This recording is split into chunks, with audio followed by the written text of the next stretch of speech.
Would you like to try a game of darts? Lumia Casino is still open. And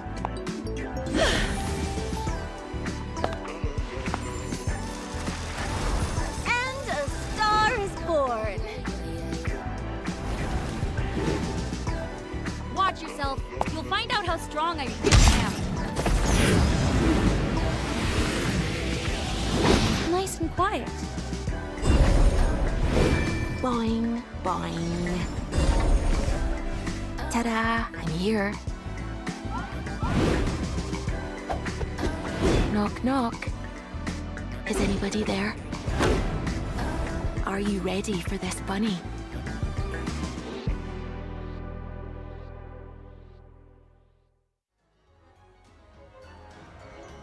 I don't think I can find any customers here. Hey, how have you been? A casino on this island? What's with that? Don't be scared. I'm just a rabbit. Even rabbits can be scary when angry. Have you seen a stronger rabbit than me? Ta-da! I'm here.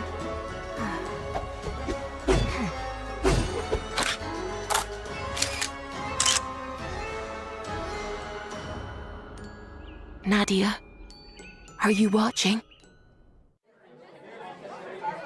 I don't have anything to say. Oh no. What did I do? Why me?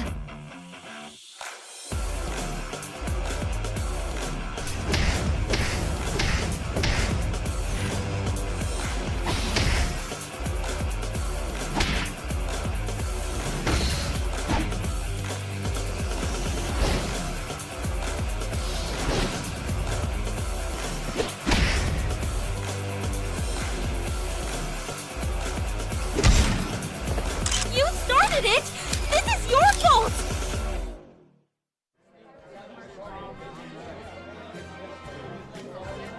Just pretend you're on set. Not too bad. Check it out. I'll impress even the heavens above.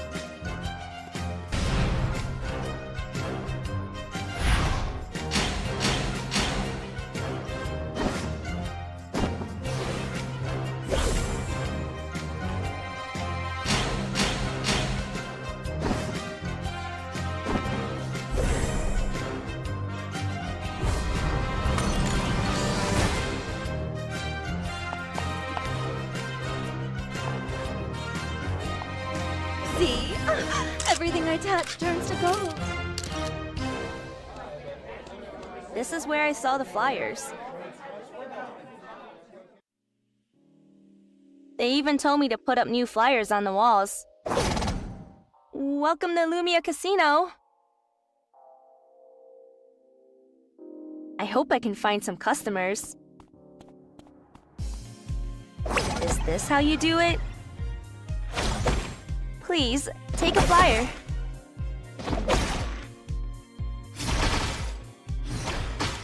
Should I try to be more confident too?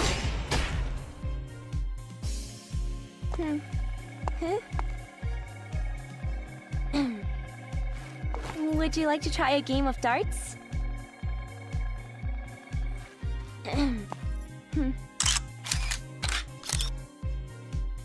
Wow, pole dancing. It looks beautiful. This is easy.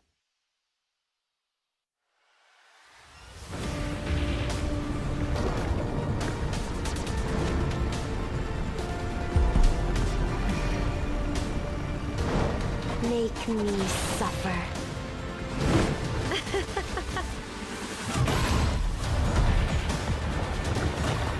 Do you need me?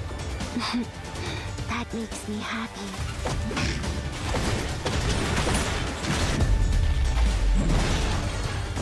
I can't run away now. Oh, no tears, please. It's a waste of good suffering. At least you can find peace.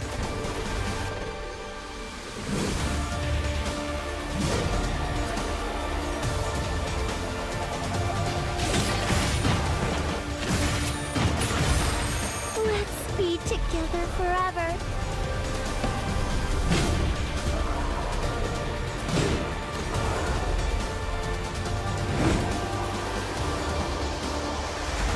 Thank you.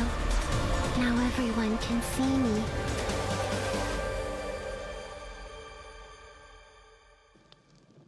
I'll never get out of here, will I? Under the bright moon, a cool breeze blows. The willow leaves slightly sway. They say there's a place in the world without a single breeze. Is this island that place? Let's ride the wind! Wind of destiny! Whirl away! Brightness! I let the wind take me. And as the wind clears the path and the clouds disperse, I just go with the flow. It seems like you've got something on your mind. What is a Taoist? One who commands the wind, rides the clouds, and seeks the way. You don't have to believe in the Tao. What people believe in is up to them.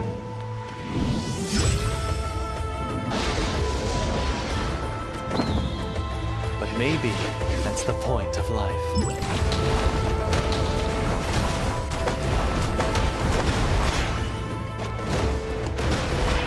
Balance.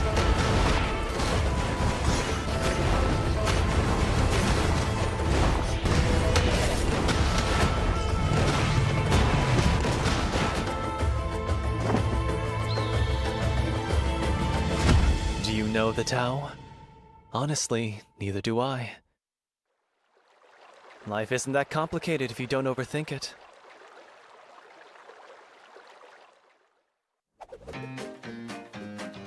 Time to make some money. Making money while doing what you love, ain't that the best job ever? Looks like you're becoming a regular client. You thought this through, didn't you? All right. Let's not mix business with emotions, all right? I don't give, I take.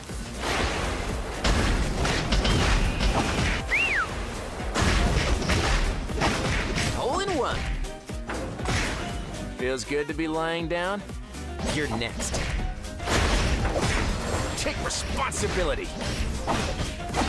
How many people taking my business card do you think will be all right? As always, thank you. La da da da! My wedding stream is starting now!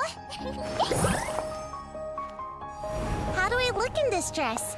I specially prepared it for today. Here comes the bride!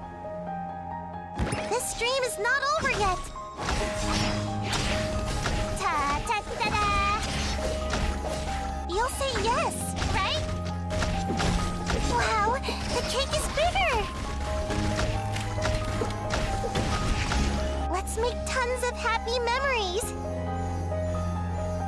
There's an enemy over there. How?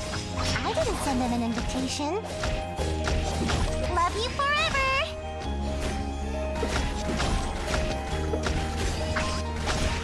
Thank you for getting ready with me for my wedding! I just want everyone to be happy. I heard once that you can never be in a relationship if you want to be a wizard. Or something along those lines. Let's take to the stage. All you need is laughter and magic. Coins, cards, take your pick. Abracadabra! Alakazam! I work better with a smile on my face. What's with that face? You should smile more. Here! My dove is smarter than you. Which card is the best? For you. With my bunny. My dove wants to live. I'm against violence. Smile for me. There's nothing a little explosion can't solve. Explosions are art. Detonator primed. Can't I just blow this up? Do you really feel like exploding? You got like 3 feet of air that time. Careful with what's under your feet. I need cybercrimes to back me up here. Keep an eye on the fuse. Everything explodes. Problem solved. Is this where I will be served? This place is not good enough for someone like me. Dinner team, let's take a look around. The vampire has arrived. Fresh blood. How rude. The wrath of the vampire.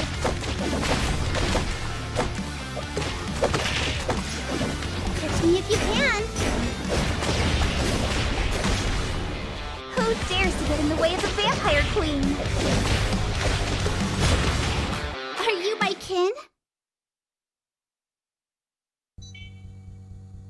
It's time to move on. Is it time for hide and seek? Everyone's hiding? Let's begin. You have to be fast and clever in hide and seek. Hey, love. I'll chop you up nicely. I know I can really scare him. Found you! Sorry to scare you. You're lucky enough to be the first one.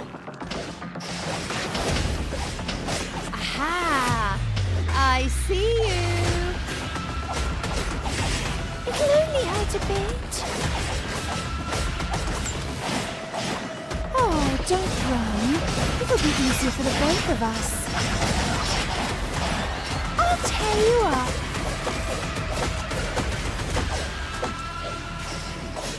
It's far from over yet. It looks like the dress I used to wear for my performances.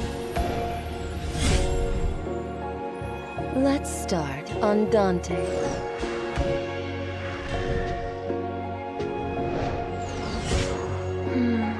I don't know. I prefer to play for the living.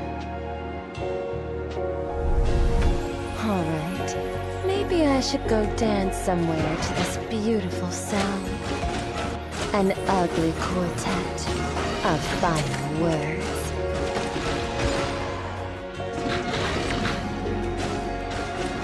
I wish I could hear the harmony of that moment one more time. So, why don't you scream for me?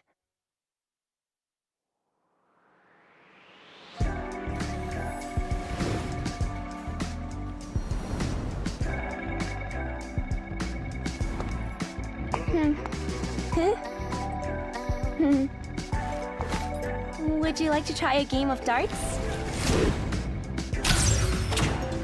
Lumia Casino is still open. And a star is born. Watch yourself. You'll find out how strong I really am. Nice and quiet. Boing, boing. Ta-da! I'm here. Knock, knock. Is anybody there? Are you ready for this bunny?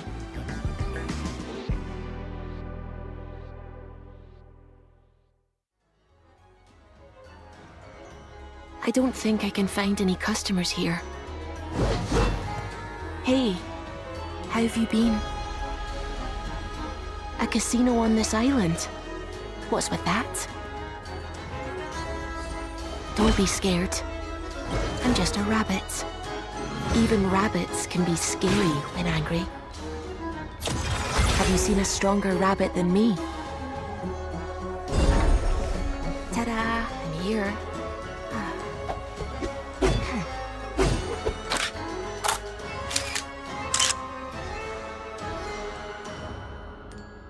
Nadia, are you watching?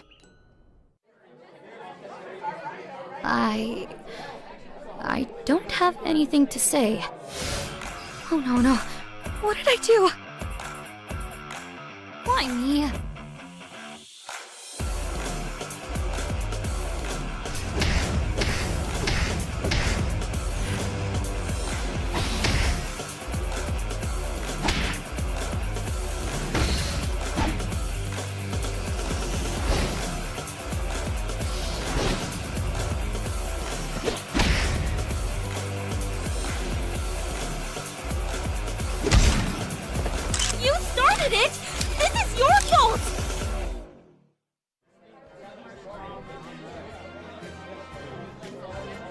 Just pretend you're on set. Not too bad. Check it out. I'll impress even the heavens above.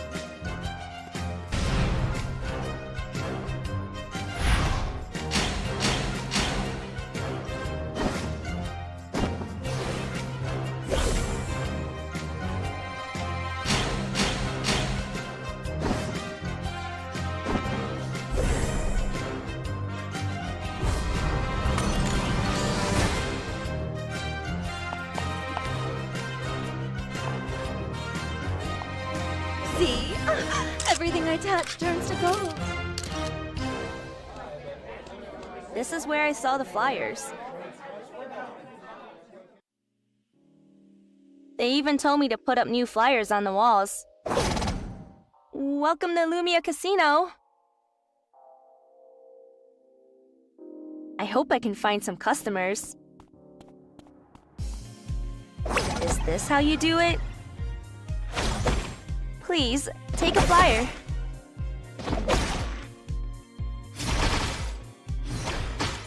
Should I try to be more confident too?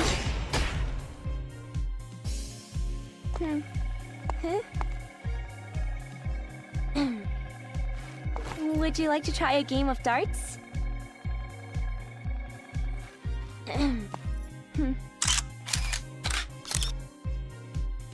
Wow, pole dancing. It looks beautiful. This is easy.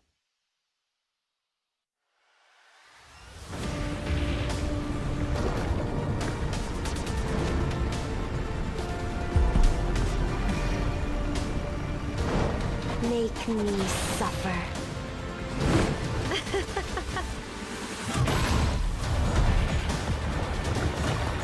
Do you need me?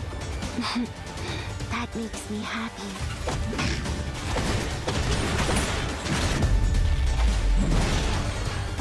I can't run away now.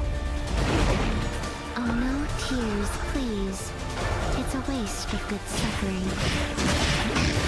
At least you can find peace.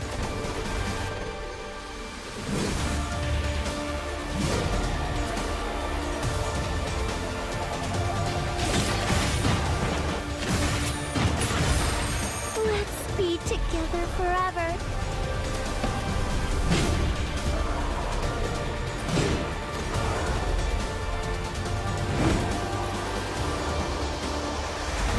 Thank you.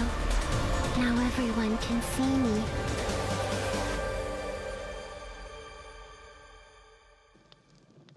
I'll never get out of here, will I?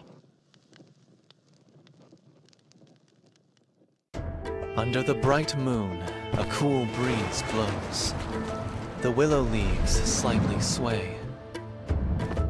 They say there's a place in the world with not a single breeze. Is this island that place? Let's ride the wind. Wind of destiny. Whirl away. Brightness. I let the wind take me. And as the wind clears the path and the clouds disperse, I just go with the flow. It seems like you've got something on your mind. What is a Taoist? One who commands the wind, rides the clouds, and seeks the way. You don't have to believe in the Tao. What people believe in is up to them.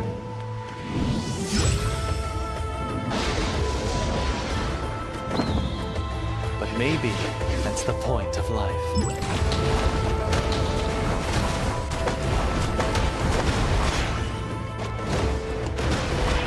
Balance.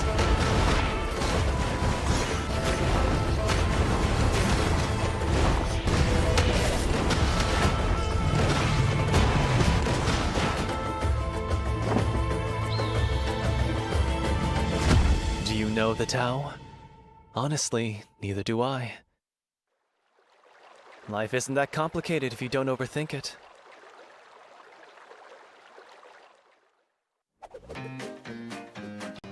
Time to make some money. Making money while doing what you love, ain't that the best job ever? Looks like you're becoming a regular client. You thought this through, didn't you? All right. Let's not mix business with emotions, all right? I don't give, I take.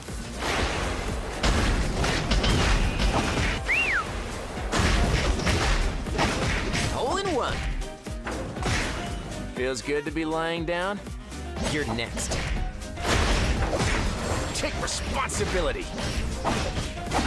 How many people taking my business card do you think will be all right? As always, thank you. La da da da. My wedding stream is starting now. How do I look in this dress? I specially prepared it for today. Here comes the bride. This stream is not over yet. Ta ta ta da. You'll say yes, right? Wow, the cake is bigger. Let's make tons of happy memories. There's an enemy over there. How? I didn't send him an invitation. Love you forever.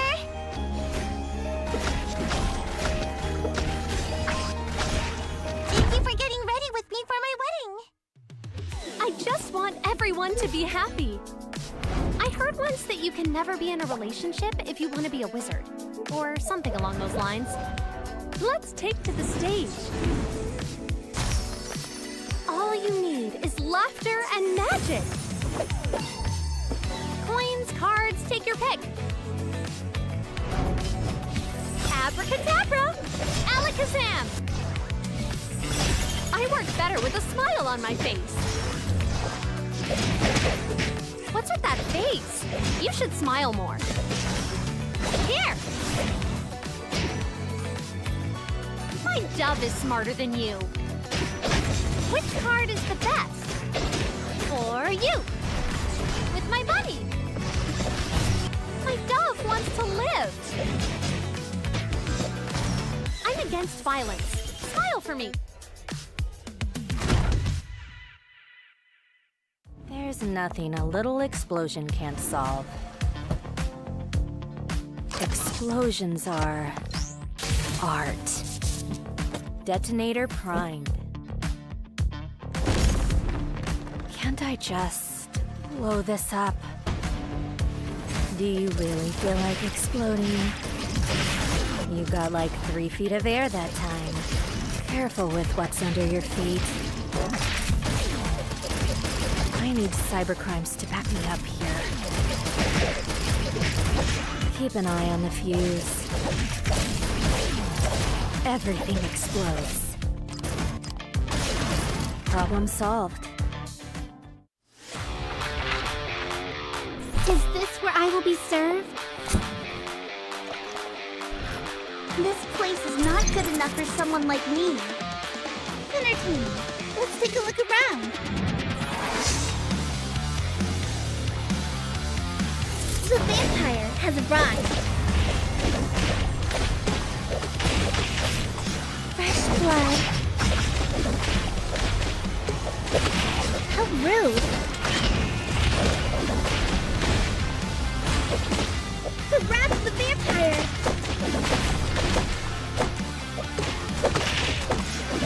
Catch me if you can!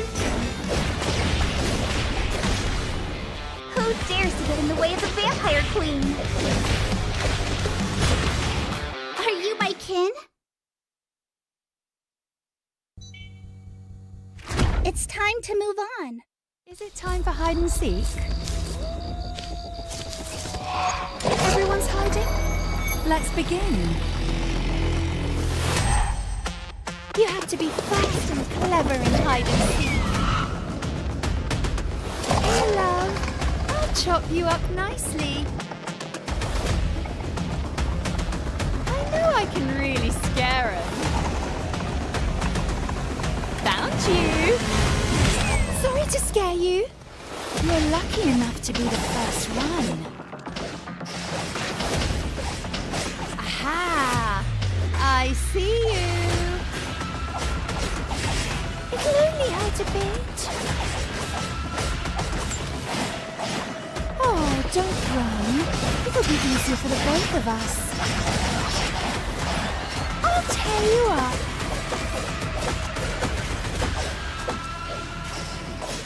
It's far from over yet. It looks like the dress I used to wear for my performances. Let's start on Dante.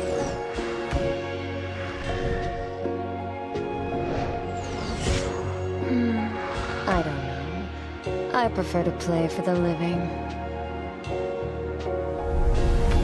Alright. Maybe I should go dance somewhere to this beautiful sound. An ugly quartet of final words.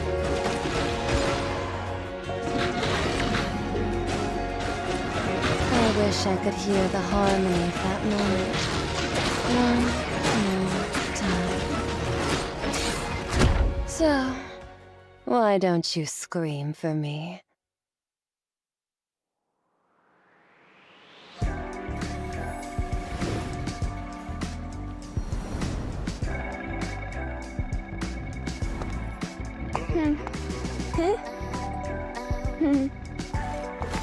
Would you like to try a game of darts? Lumia Casino is still open. And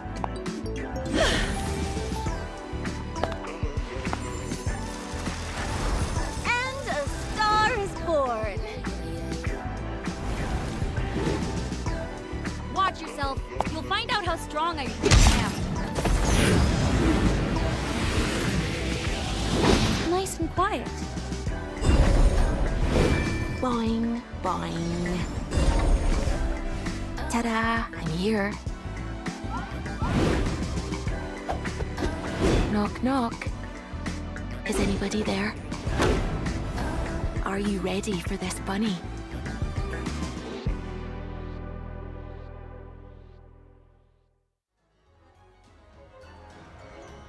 I don't think I can find any customers here.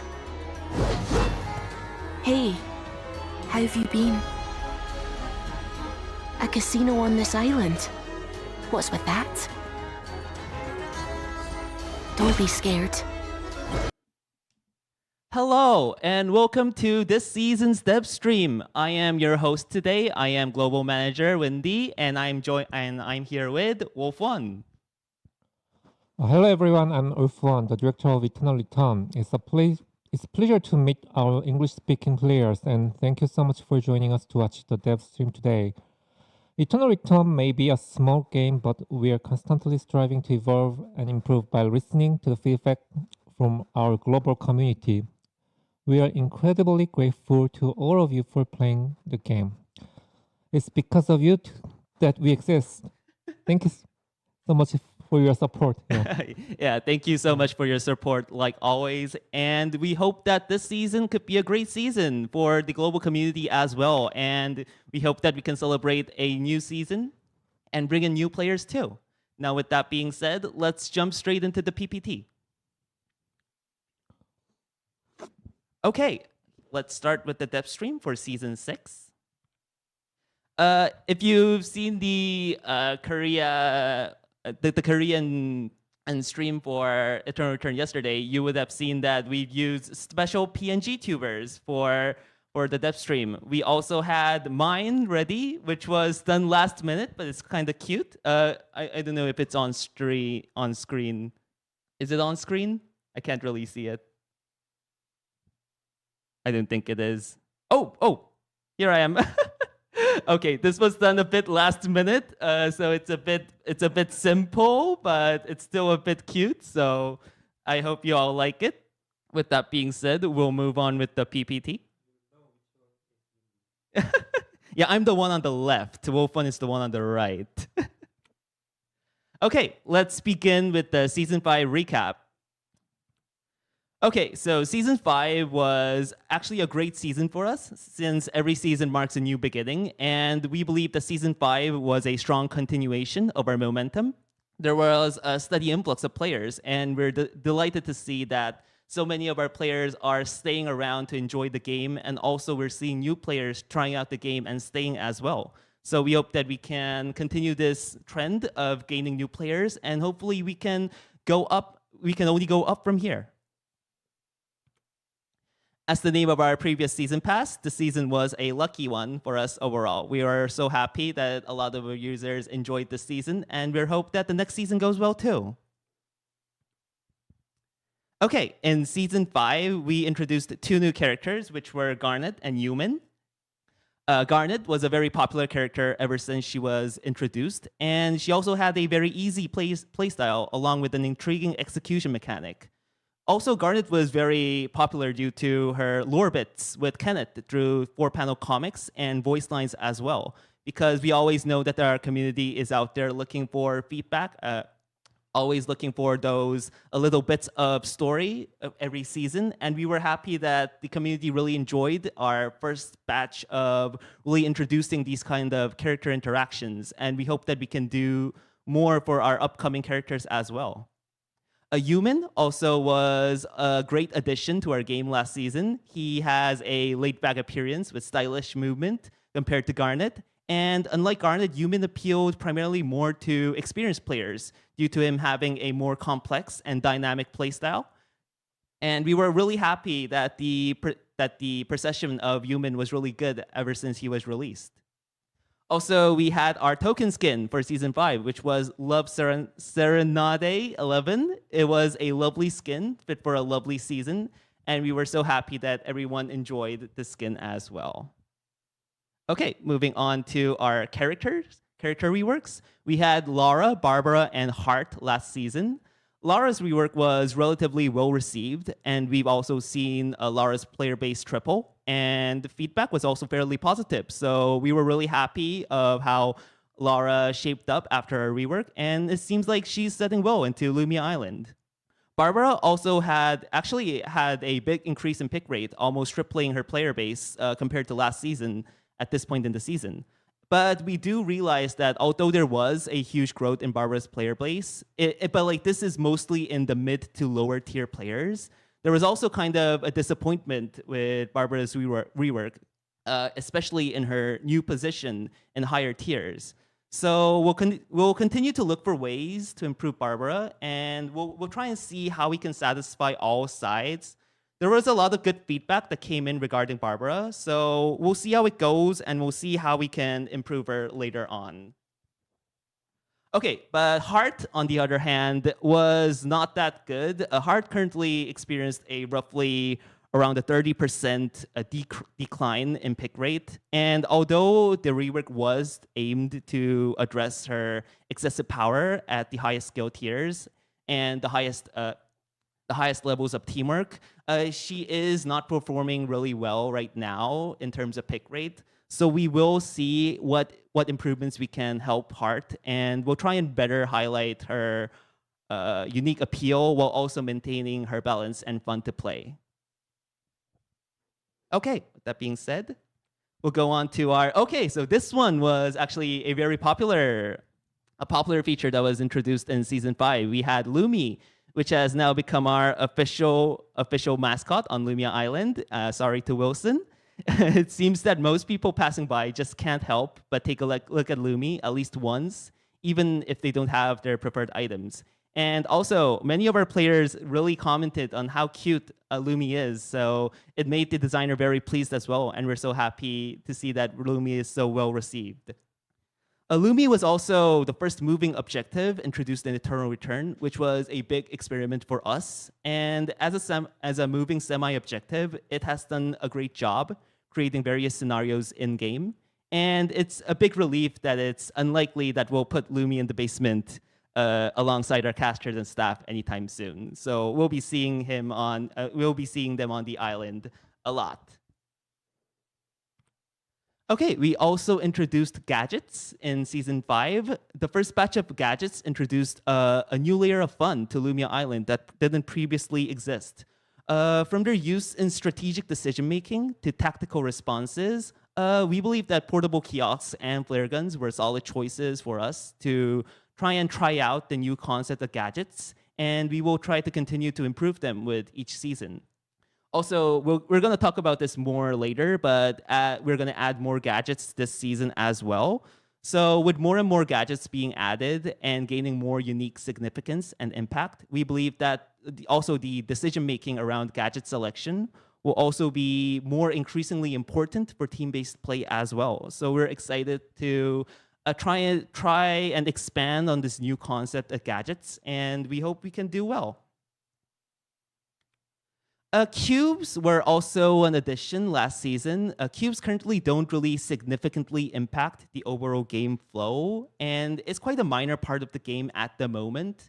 But we do believe that while they don't really interfere with gameplay a lot, they hold enough value to be meaningfully utilized at higher levels. And also, it does provide a bit of more information indirectly about vision to utilize too. So we believe that it at least brings a layer of a kind of tactics to the game. So we'll leave it as it be, but we're excited on how to expand on this idea as well. Okay. The restricted areas redesignation was also a feature that was added last season. We believe that this feature introduced a lot of variability to previously. It was easy to predict which zones will be designated, but with this new feature, we believe that it encouraged new strategic decisions, and it also acted as a kind of a semi-objective since we can gain a much more EXP through wild animal spawning on those locations as well. So, Meow, if you need help getting out of the basement. Okay, it's not pre-recorded. It's not pre-recorded. Okay. So this change was made to alleviate spatial stress on the map. And although we do believe there were some issues, we believe it ultimately provided a unique experience to the season overall. So I do believe that this was a good change that we made too. And we hope that we can... We're trying different ways on how we can use this feature. So hopefully we can do it better as well. Let's see. We also introduced additional item skills to the game.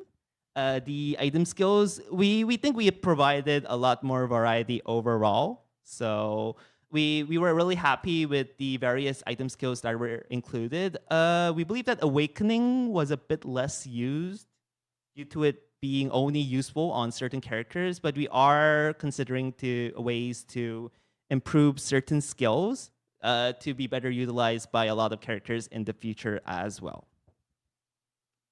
Let's see. Okay, and we also got a lot of cool new items. I see a lot of items that were added this season, and we're really happy on, combined with the item skills, we're really happy that there's a lot more variety of equipment that the characters can use. And while we can't really endlessly expand the item pool, we do think that if we continue to add these kind of items, we can bring more fun and also strategic depth in terms of builds and gameplay. And we're currently experimenting different ways and different item skills to implement as well. We're also going to talk about more skills that are going to be added later in the season, so keep an eye on that as well. We also had Siphon Maelstrom, the new augment, the new Chaos main augment that was added into the game. And we also had different changes to augments and tax skills as well. And we hope that we can introduce better tax skills and augments in the future too.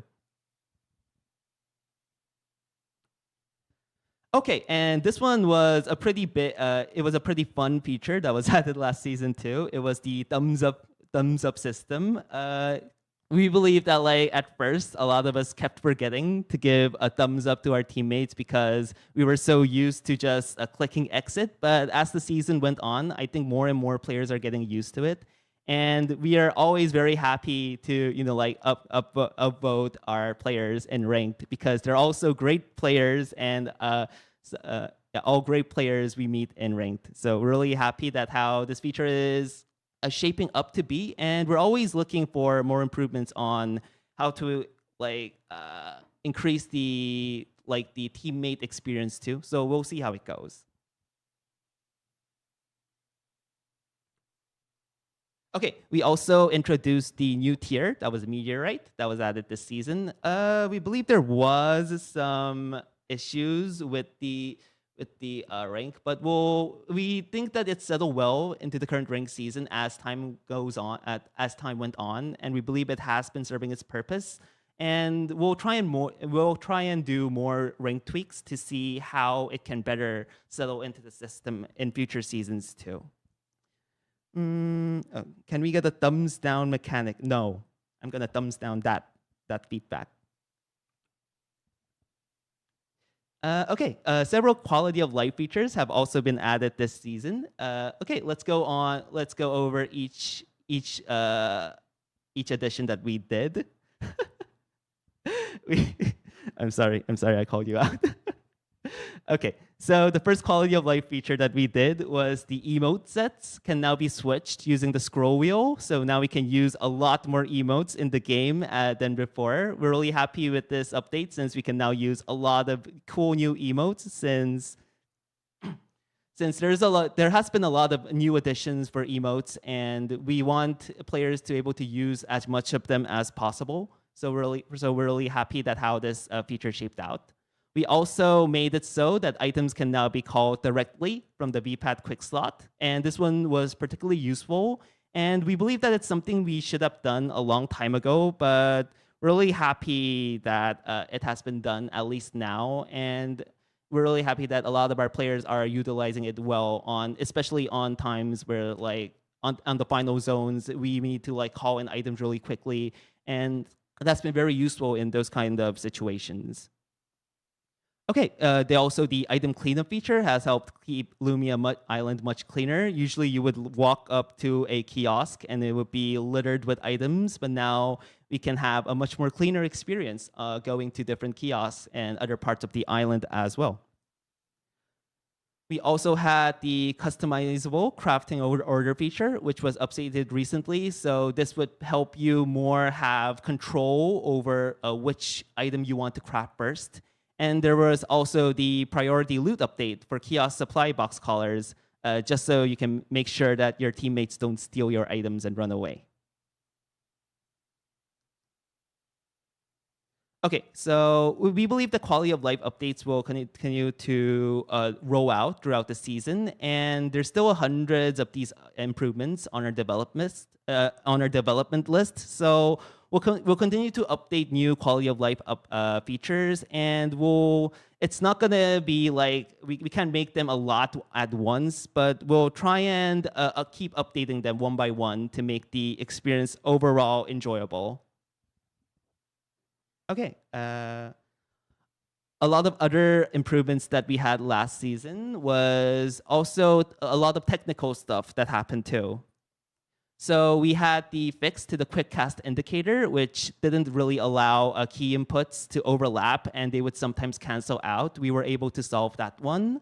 We also improved a lot of the crowd control effects, so that the biggest one was Alonso. They usually couldn't use White Lilies because of their passive, but now that we tweaked a bit of the crowd control effects, we were able to make it so that they can utilize these part of the maps more easily.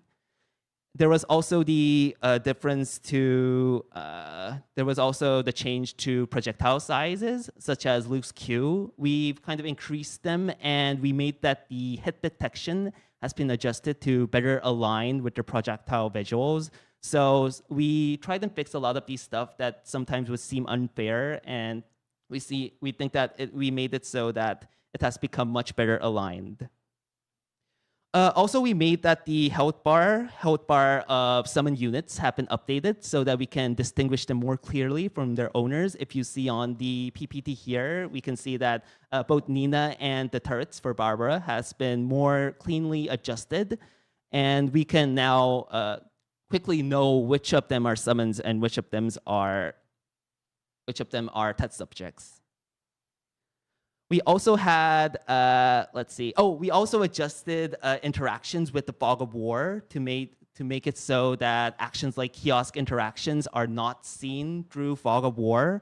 And so this provided actually less information, so we were able to provide a more strategic depth on the game rather than making it so that people can gain additional information due to the game not being well made. Okay, let's see. The final one we want to do a recap on was the chat auto translate feature.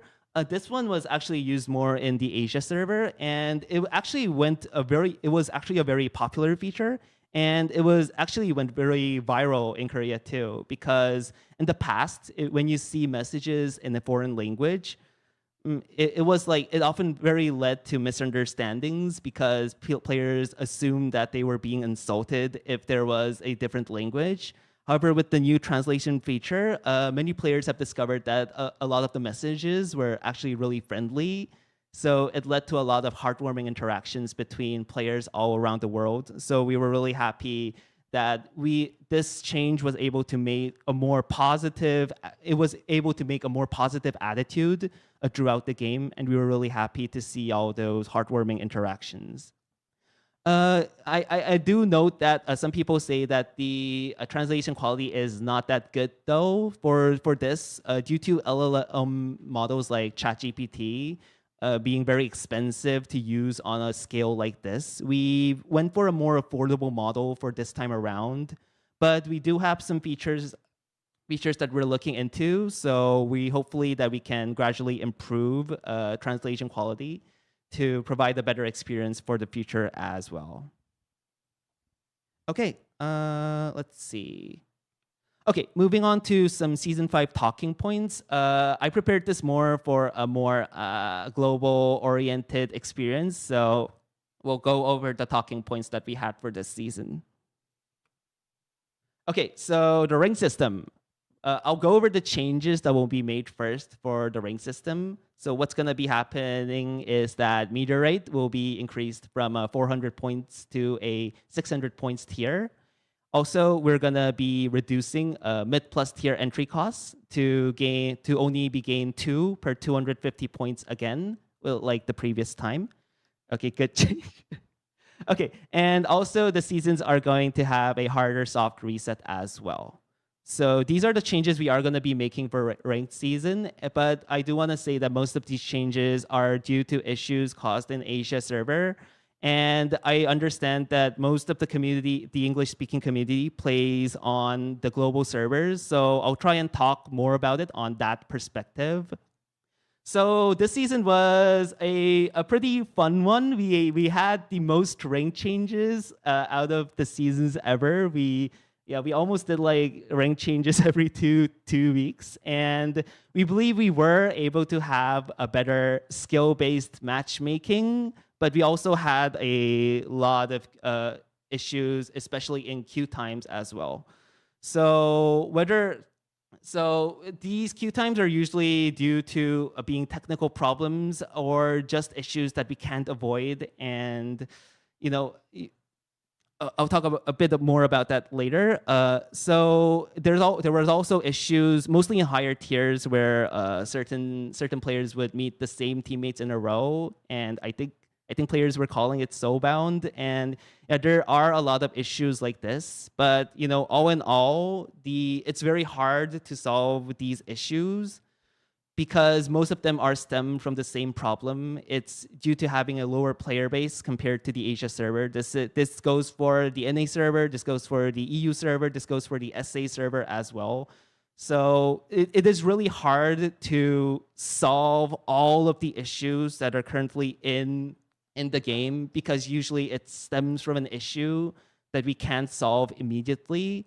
But thankfully, we do have some good news about ways for us to thinking how to improve our global situation.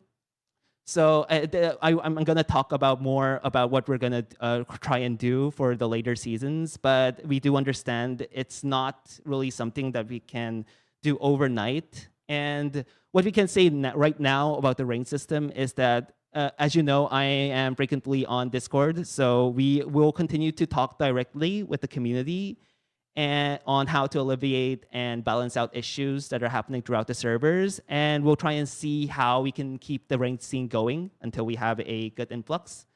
And we're also considering ways to encourage playing ranked more as well, because if you see in the other global servers, there's actually a very sizable amount of players that only play normals. So we would want to try out stuff to encourage to play ranked more, like giving out EXP or A-coin boosts to playing ranked in global servers. Or we're also trying to utilize the time period ranked closing system that we previously used in early access to not gate playing times, but we are trying to use it more as a way to alert players to kind of know what the real peak times are or what the best time to queue ranked on is. So we're trying to use some of these features that we have currently, and hopefully these could help provide a better ranked experience to the next season.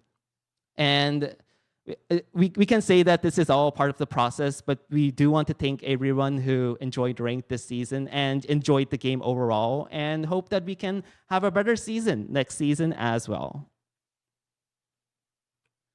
Okay, this one was also a big talking point. I think more earlier in the season, it's about the report system. We talked a bit about this last dev stream too, but it was also it's always a big talking point in the community. So I do want to say that game companies operate within legal frameworks, meaning we must follow appropriate procedures. We can't just do what we want. It's more of we have to go on specific procedures to enforce a ban. However, this does raise some questions about what we do when you kind of enforce this. The biggest one this season that the community has was, can we really penalize players for a specific pick? Because what if a player just consistently uses unconventional picks with an extremely low win rate without doing anything really like verbal abuse or like outright doing abnormal gameplay? Like, what do we do about this? And it's really hard for us to kind of do like a work on these kind of situations. But usually when we look at the issue like in person and we believe that this player is actually disrupting the integrity of ranked play or just play in general, it's really not a matter of choice. We do enforce stuff and we do address and penalize these players. However, it's really hard because usually due to stuff, since we need to look at stuff like this very carefully, and it has to be done by person, it takes a lot of time to gather enough information to push for a ban. And as we said, we get like hundreds of reports per person that's processing these reports. So it's really a hard task for us to look at all of the reports and enforce them regularly. So we did push for some special features for the report system this season, like temporary suspensions. And it has definitely helped in some ways to ban more players than before. And also in the global side, we've addressed multiple issues that happened throughout the season, and hopefully that has happened as well. But we do want to say that we're not gonna sugarcoat it or anything. If we put our current state of our report system on a scale to 1 to 10, I believe we're currently like a 2 or 3, I would say, on this scale. We do believe that the features helped us a bit, but it is still a long way to go for us. So hopefully we'll be able to improve in the future. But we do want to change the perception that we're doing nothing and then it's just lazy, they don't want to do anything. We do want to change the perception on that, and then it's still, and I mean this with no sarcasm, we are still a somewhat small indie company with limited personnel. So please bear us for a while. We'll try and do our best and hope that we can bring a more positive and negativity-free experience in the future. Okay. Okay, we'll move on to a bit more a gameplay-focused topic this time around. As the seasons went on and the players continued to improve, we believe that the importance of CCTV range has become a significant part of the game. So in Season 6, we will be introducing CCTV range indicators. So what's going to happen is that while holding down the Alt key, players will be able to see the range of the CCTV displayed on their screen. And it's going to be different colors depending on the current team that's controlling the CCTV as well. And also, if you are detected by CCTV, an icon will appear up over your head. So it's gonna be similar to when you're revealed by a glowing flower. So we believe that it's gonna give you more of a strategic depth that players could more easily utilize, because usually higher players would know about these specific ranges and go around them. But for the average player, it's really hard to memorize all of this vision stuff that's going on in the game. So we believe that this is gonna make it more easier to work around vision and provide more strategic depth to the average player as well. And we're also aiming to make optional options for the CCTV range in the future as well. So we are also kind of looking at features. So when the player gets close to the range of the CCTV, there's going to be an effect that's going to warn them that they're close to CCTV. So this kind of stuff is still on the drawing board, but we'll see how it goes. We'll see how the changes for Season 6 goes, and we'll see how we can make this kind of feature more interactive and fun while maintaining strategic depth.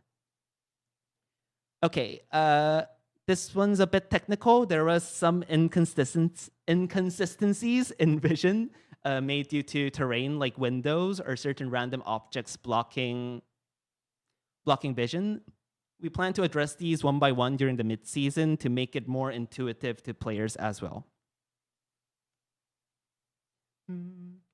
Okay, this one was actually, I kind of saw a lot of feedback on different skills on this too. This was one on the visibility on skills.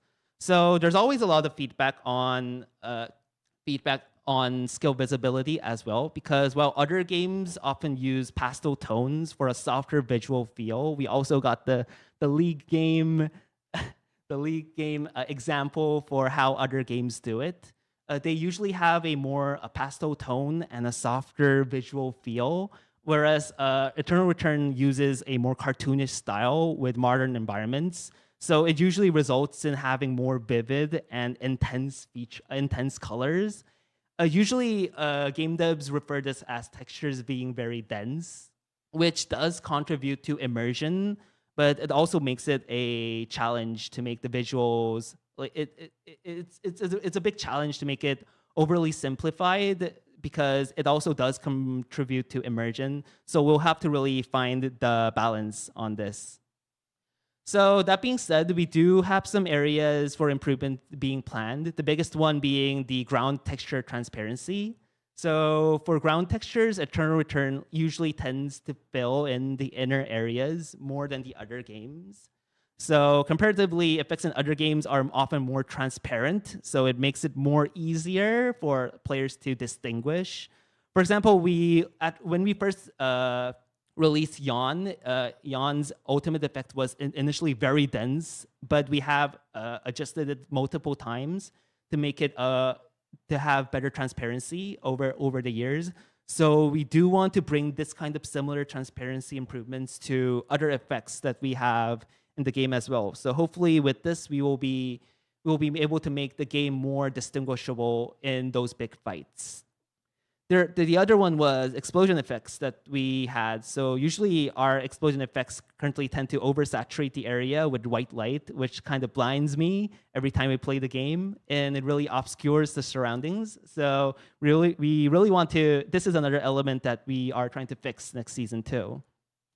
There's also the stuff that we want to change was the animation fixes, because certain skills, such like the second hit of Yawn's leaping knee, it lacks clear animations, making them kind of difficult to react to. So we do want to kind of fix these animations that are like too unclear. So what we're gonna do is Yawn is currently slated for updates in season 7, and we're working to make more detailed animations and effects for a leaping knee to make it so that it conveys what Yawn is doing better. And we also want to do this to other characters as well, and hopefully we can bring a more immersive experience while making it more distinguishable as well. Okay, the next one we want to talk about is responsiveness. So enhancing responsiveness for gameplay is always a very important priority for us as well, because it impacts the whole game, and you can say that it's actually one of the core things that are important in the game as well. So while season 5 brought notable changes to Eternal Return, we do believe that there's significant amount that we can improve upon. The first one is a more character-focused change. So many players have noted that the Isaac's auto attack cancel feels particularly clunky, and we did look into Isaac and we found that his attack frames have some technical issues. So we are gonna look into Isaac, and this will be fixed in season 7. So hopefully we can make it so that it ensures smoother gameplay. Also, there were other reports suggesting that pressing the S key while chaining multiple commands, while inputting multiple commands, causes the S key to get misinputted. So we'll have to tweak the pre-input system a bit to change this one, but we do think it's gonna be done fairly quickly, and we'll be able to address it during season 6. Another one that was kind of done differently was usually clicking directly on the character model often resulted in ignored inputs. We can see this on the GIF we have on the PPT. So clicking over the character model doesn't allow it to input your command. So this one, we believe it has a clear cause, and we are expecting it to be resolved with the next season too. With the next season. Okay. Also, this one was a kind of suggestion. Some players have suggested that differentiating between the starting range and actual range of attacks would help. So what currently happens when we use attack move is that when attack move starts at maximum range and the target moves out of range, the attack just cancels out. But we looked into other games and we saw that when you use attack move, it actually brings the character closer to the target before starting the attack. So even if the target is initially out of range after you inputted that command, it makes it so that it feels slightly smoother, but it also slightly reduces the perceived range as well. So there's ups and downs to implementing a change like this. So we are discussing to try out different improvements first, but we do want to say that this is something that we're definitely, it's a definitely known issue, and we want to change it in the future too. Okay, so there was also some, there was some responsiveness issues that stemmed from certain characters having very low attack speed values. So we'll be introducing some adjustments to improve this slightly as well. Okay, and this one's probably the biggest one for responsiveness. There's actually gonna be the first major Unity Engine version upgrade since the game's launch at the start of season 6.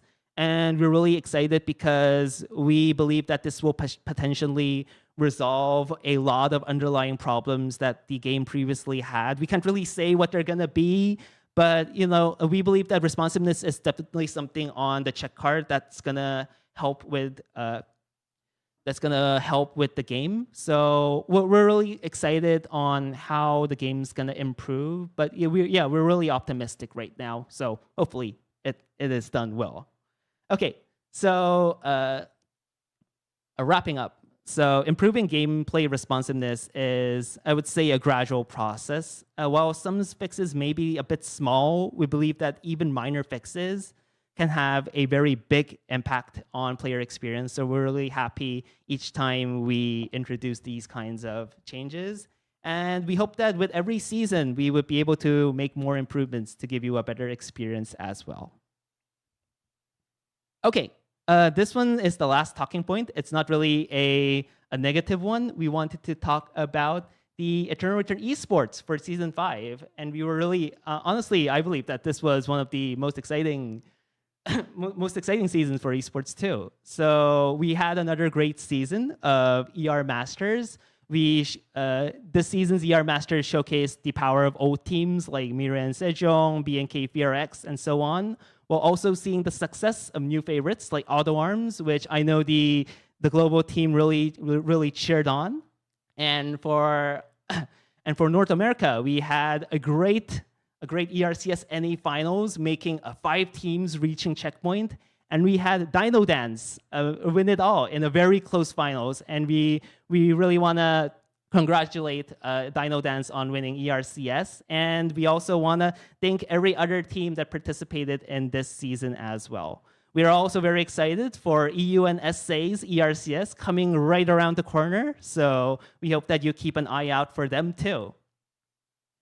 With that being said, the finals for ER Masters will also be held at Daejeon next week. And we're expecting another record high attendance this season too. So we're really excited. And okay, so now this is a big one. For English-speaking fans, we also have a special voice pack prepared for this season finals so that everyone can get. And it's gonna be voiced by our special guests, which is our English ERM casters, Shubi Senpai and Superior, is going to be voicing our special voice pack for celebrating ER Masters. And we're really happy that we were able to celebrate all the global hype for ER Masters all around the world too. So I hope you all tune in for a great season finals this season too, and for the voice pack as well. We also had the National League, which was a big part of KR Esports too, which brought a much more professional and different approach to ER Esports too. So we're also excited that how it's going to shape up as well. And the National League finals will also be held next week. Next week after ER Masters N2. So we hopefully that we are going to be excited for that as well. So yeah, we hope that players can enjoy another season of great ER Esports, and we're excited for all the things to come. Some updates that we do have for some of the tournaments that are coming up. ER Masters has actually become really big. So we're excited to share that we're going to be expanding signups for prelims to up to 48 teams, which will bring new faces to chase your dreams in ERM too. And also, although the players will have to jump through additional rounds, for each round, the top 4 teams can advance to the next round. So it gives somewhat a less stressful prelim experience and also allows more teams to showcase their power to go up different rounds as well. Okay, and also this one is a bit of a global focused announcement too. I know that last dev stream, people were asking about the possibility of a global showcase offline match like we did last year at Busan. And I am excited to share that we have great news waiting for those waiting for such a tournament. And we are planning to release news very soon. I cannot give you more information right now, but we are very excited that we have a great event coming up right now. So we hope that it would be something that would end this year's esports with a bang, and hopefully we can bring a special experience to our players all around the world too. Okay. That being said, I think that's all we had for ER Season 5 recap. And we will go to the Season 6 changes. And let's see what's prepared for our next season gameplay. Okay, the first one we have here is the vertical launching system. We showed a snippet of it last time. And I also want to specially thank Snippy for bringing ERM Spin to 7TV2. It was a great meme that we had last season, and hopefully this feature can also bring more memorable events for Eternal Return 2. Okay, so last dev stream we talked about it in a more comedic fashion, but right now we want to also say that the vertical launch system, shortened as VLS, it was also a feature that required a significant amount of preparation. These are some of the articles that we used when we were planning the articles. These were some of the stuff that our team wrote when they were preparing the feature. So here's a glimpse into some of the planning process that we did. So the graphs here actually illustrates the relationship between altitude and the camera's position. We also had to kind of check that when ascending, the movement is quick, while the descent is designed to be a more slower, a more gradual fall. And we also try to kind of tweak the camera altitude so that it gives a very good viewing perspective when you go up and down as well. And also, it's really hard to rapidly change direction in the sky as you would be moving on the ground. So we have to take note of all of these, of the turn radius changes, the turn speed changes, and overall, it turned out it kind of like controlling Magnus's bike. That's at least the most similar experience that you can think of right now that's in the game. But we do want to show you that there's a lot of planning process that went into this feature as well. Okay. And I think this is too much technical stuff, so we can show you more of how it actually works. Okay, let me see. I can turn it on right now. Whoa.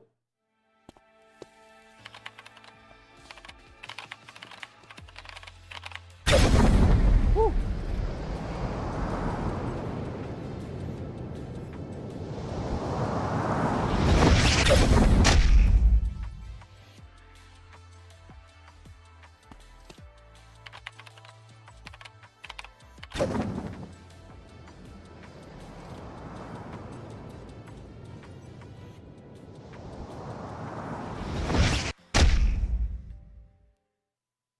Okay, now you have like a very good idea of how the vertical launch system is actually going to work.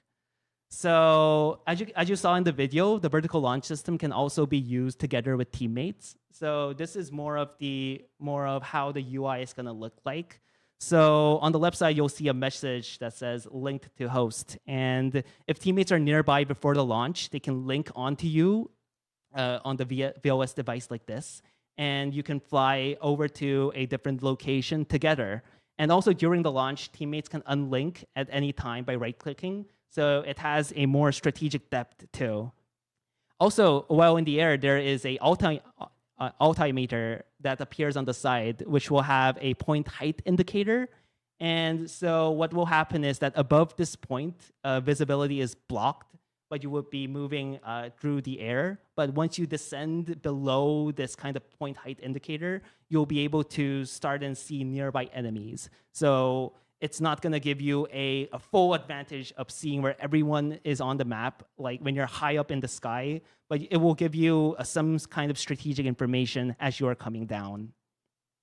So also, the field of view is much more broader than the typical ground vision. But yeah, as I said, it doesn't really allow visibility over extremely long distances. So we do believe that we will be able to kind of tweak it so that the information that the VLS provides is acceptable. Yep, so we believe that the experience of soaring through the sky with the VOS system is really significant in itself, with the refreshing feeling of kind of a feeling of flight and having a new look on Lumia Island. We're really excited that with the wide open view, these elements will, it will give you like a brand new experience to our current players.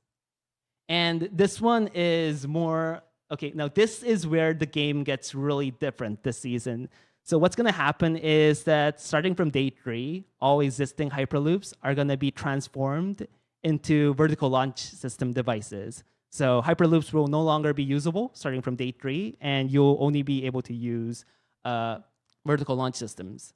So, and this is also the same time as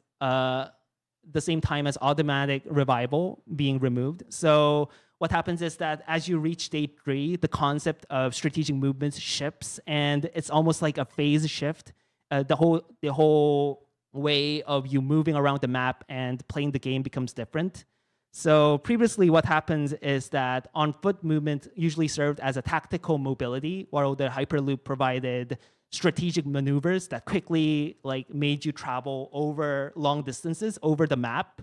But we do believe that with the transition to vertical launch systems, the actual range that you can cover with strategic movement is reduced.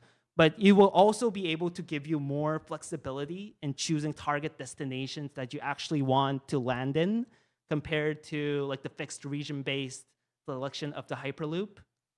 And it also, gives you more. It also gives you more flexibility. And also, although the Hyperloop was really powerful on these long-distance travels, it really lacked the amount of certainty, making its use really heavily reliant on luck. Sometimes, usually, you would Hyperloop somewhere, and there's going to be a team waiting for you right there, and you just die. And this would happily happen, really, particularly in the later stages of the game. And we believe that the change to VLS, although you would cover less ground, it will give you more power on which places you actually want to go. And as I mentioned, we wanted to added more gadgets in the game as well. And a gadget that will be added this season is going to be the mobile VOS gadget, which is going to be added next season. This season, season 6. And what this is going to do is that it's going to help make the starting points of these movement-related stuff become much more flexible, albeit with certain limitations. It will give you more control over where you want to go.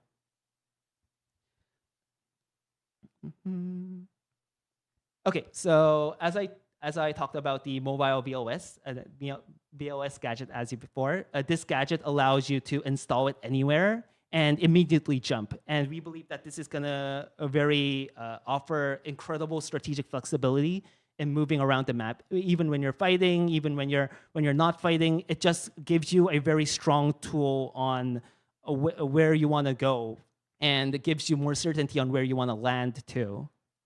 And although this concept shifts in the later part of the game after day 3, we do believe that the core gameplay loop, the core gameplay flow of resource gathering, crafting, and doing early objective fights remain unchanged. But with these changes, it's going to bring a significant amount of difference in the mid to late game concerning strategies and operations. Okay, so it is a very big change. So during the preseason, we are gonna experiment on how we are exactly gonna do this. So we believe that in the preseason, it's gonna be much more freely available. The gadgets are gonna be much more freely available, but we are preparing some countermeasures to address any kind of imbalances that may happen because since this is such a big change. The biggest one we do have right now, we're thinking of is that since with the new limitations on the movement range, traveling to like the opposite side of the map becomes much more challenging. So if it does bring like too much excessive clustering or imbalance during the preseason, we are considering reverting VOSs in restricted areas to hyperloops for usage. So you'll be able to use your timer a bit like you will be able to exchange that for able to use a powerful way to go over the map. But this we'll have to see how it goes during the preseason, and we'll let you know on any changes that we're gonna do.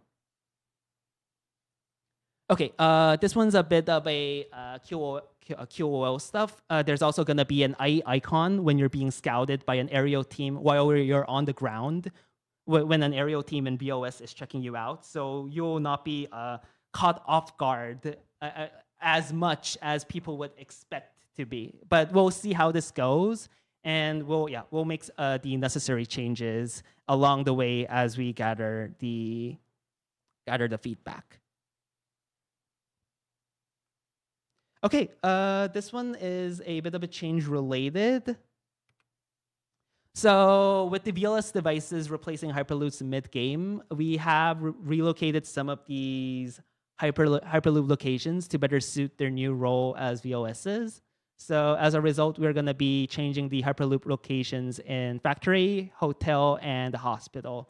You can see on the PPT on the different locations on where they are going to be changed. Okay, the next major feature that we're going to bring in Season 6, which was introduced last Step Stream 2, it's going to be the secret labs. So last time we only gave you like a vague idea of what's this gonna be, but we have finally have it fully realized, and we're excited to share it with you guys. So secret labs are stuff that can be accessed using the new gadget. It's gonna be using the gadget, the key card, which can be obtained from wild animals and crows. And what's gonna be happening is when you use a key card, it will create a portable loop that will be summoned at your location, allowing you to teleport to different secret labs. And the summoned loop will randomly take you to one of several secret lab locations, and those will give you special benefits depending on which one you teleported into. And also, each portable loop is exclusive only to the team that summoned it. So it's gonna be, so no other two teams could enter the same secret lab. Okay, so the secret labs consist of 4 unique concepts. So yeah, we currently have 4 types of secret labs right now. The first one being a credit lab, which gives you a lot of credits. It's focused on giving more economy. The second map is the mutant lab. It contains numerous mutant animals, which offers team growth opportunities and chance to drop special materials. There's also the abandoned lab, which contains a large number of vision items, such as cameras, EMP drones, and also traps too, which would help you. So it's more of a utility type lab. And there's also the secret lab, the extra secret lab, which is the blue lab, which can only be activated using a blue key card, which contains the Cobalt boss, Gamma, which can be beat for big bonuses to power up your team. And there was some questions that can multiple team enter one lab. No, only one team can enter each lab. So yeah, it's gonna be, so you're not gonna be fighting or get third-partied in a secret lab. So yeah, as I introduced, there's these 4 types of secret labs prepared for season 6. So you can have a more clear idea about how the secret labs look. It's consisted of a entrance room where you first hyperloop in. there's also the main room, which will be containing the main gimmick for the secret lab. And there's going to be the key room, which will have some kind of special rewards, or you'll be able to use a special hyperloop to now transport out of the lab as well. I'm going to get more information on that too. So we believe that this will bring a more strategic decisions about how team members would allocate their members for entry on which one would want to go to a secret lab, because some secret labs, like mutant labs, are best done together. So it's going to bring an extra level of planning too. Okay, so there's going to be more information about secret labs too. So what we wanted to do when we were first planning this, we wanted to go with the concept of rest at its core. Because usually what would happen on Lumia Island is that the pace is usually very fast and relentless. So we wanted to create a moment for players to catch their breath. However, like simply just giving giving teams a break wouldn't really align with what Eternal Return is right now and what the game survival focused gameplay gives. So we envisioned a rest space that fits more within Lumia Island's theme. So from these considerations, we made the secret lab, which we believe satisfies multiple criteria that we had for the feature. So yeah, so acting as a sanctuary, players would be able to get the opportunity to take a breather within their own safe haven, without sacrificing any time that they would lose by resting. Also, there's going to be a special hyperloop that can be used after completing their gimmicks. So what would happen is that this is the same hyperloop that you use when you revive. So you'll be able to know which locations have different number of enemies. So after you complete the secret lab, you will be able to use this hyperloop as well as a new tool for strategic planning to where you want to go next, where you want to continue your current adventure in Lumia Island. So it's also going to reduce the experience of hyperlooping to, so you finish the secret lab, you hyperloop out, and there's a team right on you, so you just die. It's also going to reduce that possibility too. Also, yeah, I saw some of the comments mentioning this. They wanted to stay until day 7 or day 8 only on the secret lab. And so what happens in the secret lab is, while it does offer you a much needed haven, it won't let you stay indefinitely. What happens is that after a certain amount of time, the secret lab will become a restricted area. So if you linger too long, you risk being caught in the danger zone. So basically it kicks you out. So you can enjoy your rest in the secret lab, but make sure to return to Lumia Island before it's too late. Is it really a secret lab if we know all about the lab after the stream? It's not really a secret. Oh, that's actually true. Okay, we're just going to call it labs from now on. Thank you, Shippy. Okay, so here's some additional changes that we're going to make to the gameplay on Season 6.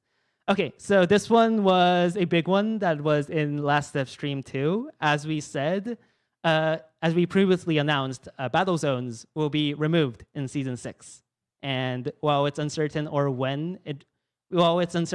if or when it might return, it could reappear in a improved form or be replaced by a entirely different type of content. But yeah, for now, battle zones are totally gonna get removed. So it was good while it lasted. Was it good? But yeah, it was good while it lasted, but yeah, it's gone now. Okay, so also with the battle zones being removed, 3 additional purple boxes will be dropped around the map. And we're also gonna be renewing the objective dropping thing so that it doesn't overlap. So yeah, we are gonna be dropping 3 additional purple boxes and be rebalancing objective spawns and game tempo too. And as we said, we are gonna make it so that these objectives don't overlap with each other too much. So we're not gonna make it so that one area has 3 objectives that one team can just take because they were there and become super strong. We're gonna make sure that these are spread around the map so that one team doesn't just gets to hawk them all. So yeah, we're really excited that that would help the teams get a better, fairer experience on Lumia Island too. Okay, with that being said, we also have a small change for the research center, which didn't really have a lot of changes over the seasons. Jump pads are going to be added to the 4 corners of research center, and now players can now occasionally use them to kind of save time to go around the map, or also usually when you would run away from a team and go into the research center, you would have to like walk all around the way. But right now, with these addition of the new jump pads, you'll be able to use less timer to kind of run away from these other teams as well.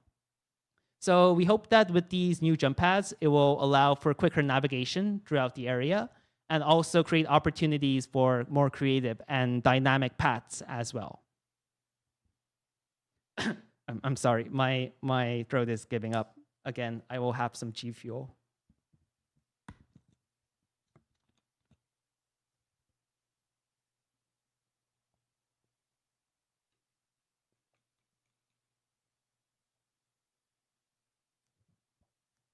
Okay, G Fuel, please sponsor me.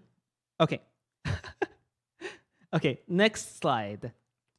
Okay, so a new feature that we have prepared for Season 6 is the Raven. And this one is actually a long one coming because always when we do depth streams, there's always the question of when are we going to add a new wild animal. And we're really happy that we will be able to introduce you to the newest wild animal to the Lumia Island family. It's going to be the Raven, and it's going to be having 1 spawned in every area. Okay, so here's more of an idea of how ravens are going to work. Ravens are not going to stay in one spot, and they're going to continuously move around an area, which is really new.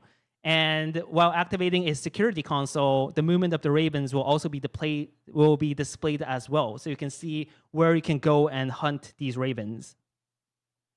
And also, ravens can actually speak bird. So if you can hear their distinctive cawing sound, it means that there are still ravens alive in the area. So you can follow the sound, and it might lead them to you, and you'll be able to get them for their special benefits. What if we speak bird? Oh, we made it specifically that if you speak bird, there's special voice lines for the ravens. So yeah, you can understand what the raven is talking about. Okay, so also we want to give you more ideas about what the ravens actually provide. So the raven was added to bring actually significant changes to the vision system. So when you hunt a raven, it would pop and temporarily grant you vision of the surrounding area. It's not actually the raven popping, it's more of the ravens being drawn to shiny objects. So they carry glowing flower fruits called lucent berries in their beaks. So when they die, the fruit bursts. The raven doesn't burst. So, and then it would be able to provide you temporary vision over a very wide area. And this also introduces a new vision mechanic alongside bats. So it's going to give you a better way to gain information of your current area, as well as to gain more information throughout the game.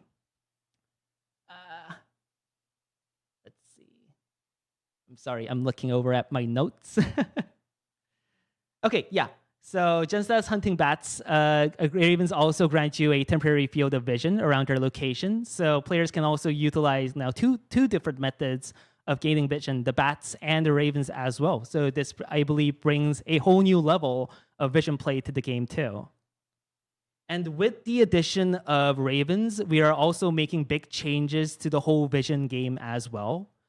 So what's going to be happen is that usually when players play the vision game, they would have to carry around crafting items like binoculars or surveillance cameras. And they would also have to carry gunpowder and binoculars as well, which made inventory management very challenging for the average player. And it also reduced accessibility to using these cameras as well.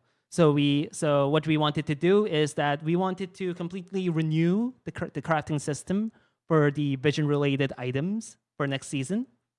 So what's going to happen now is that bats will now drop telephoto cameras when hunted. It's not just surveillance cameras and other vision-related items. So you'll be able to use these cameras directly after hunting these bats.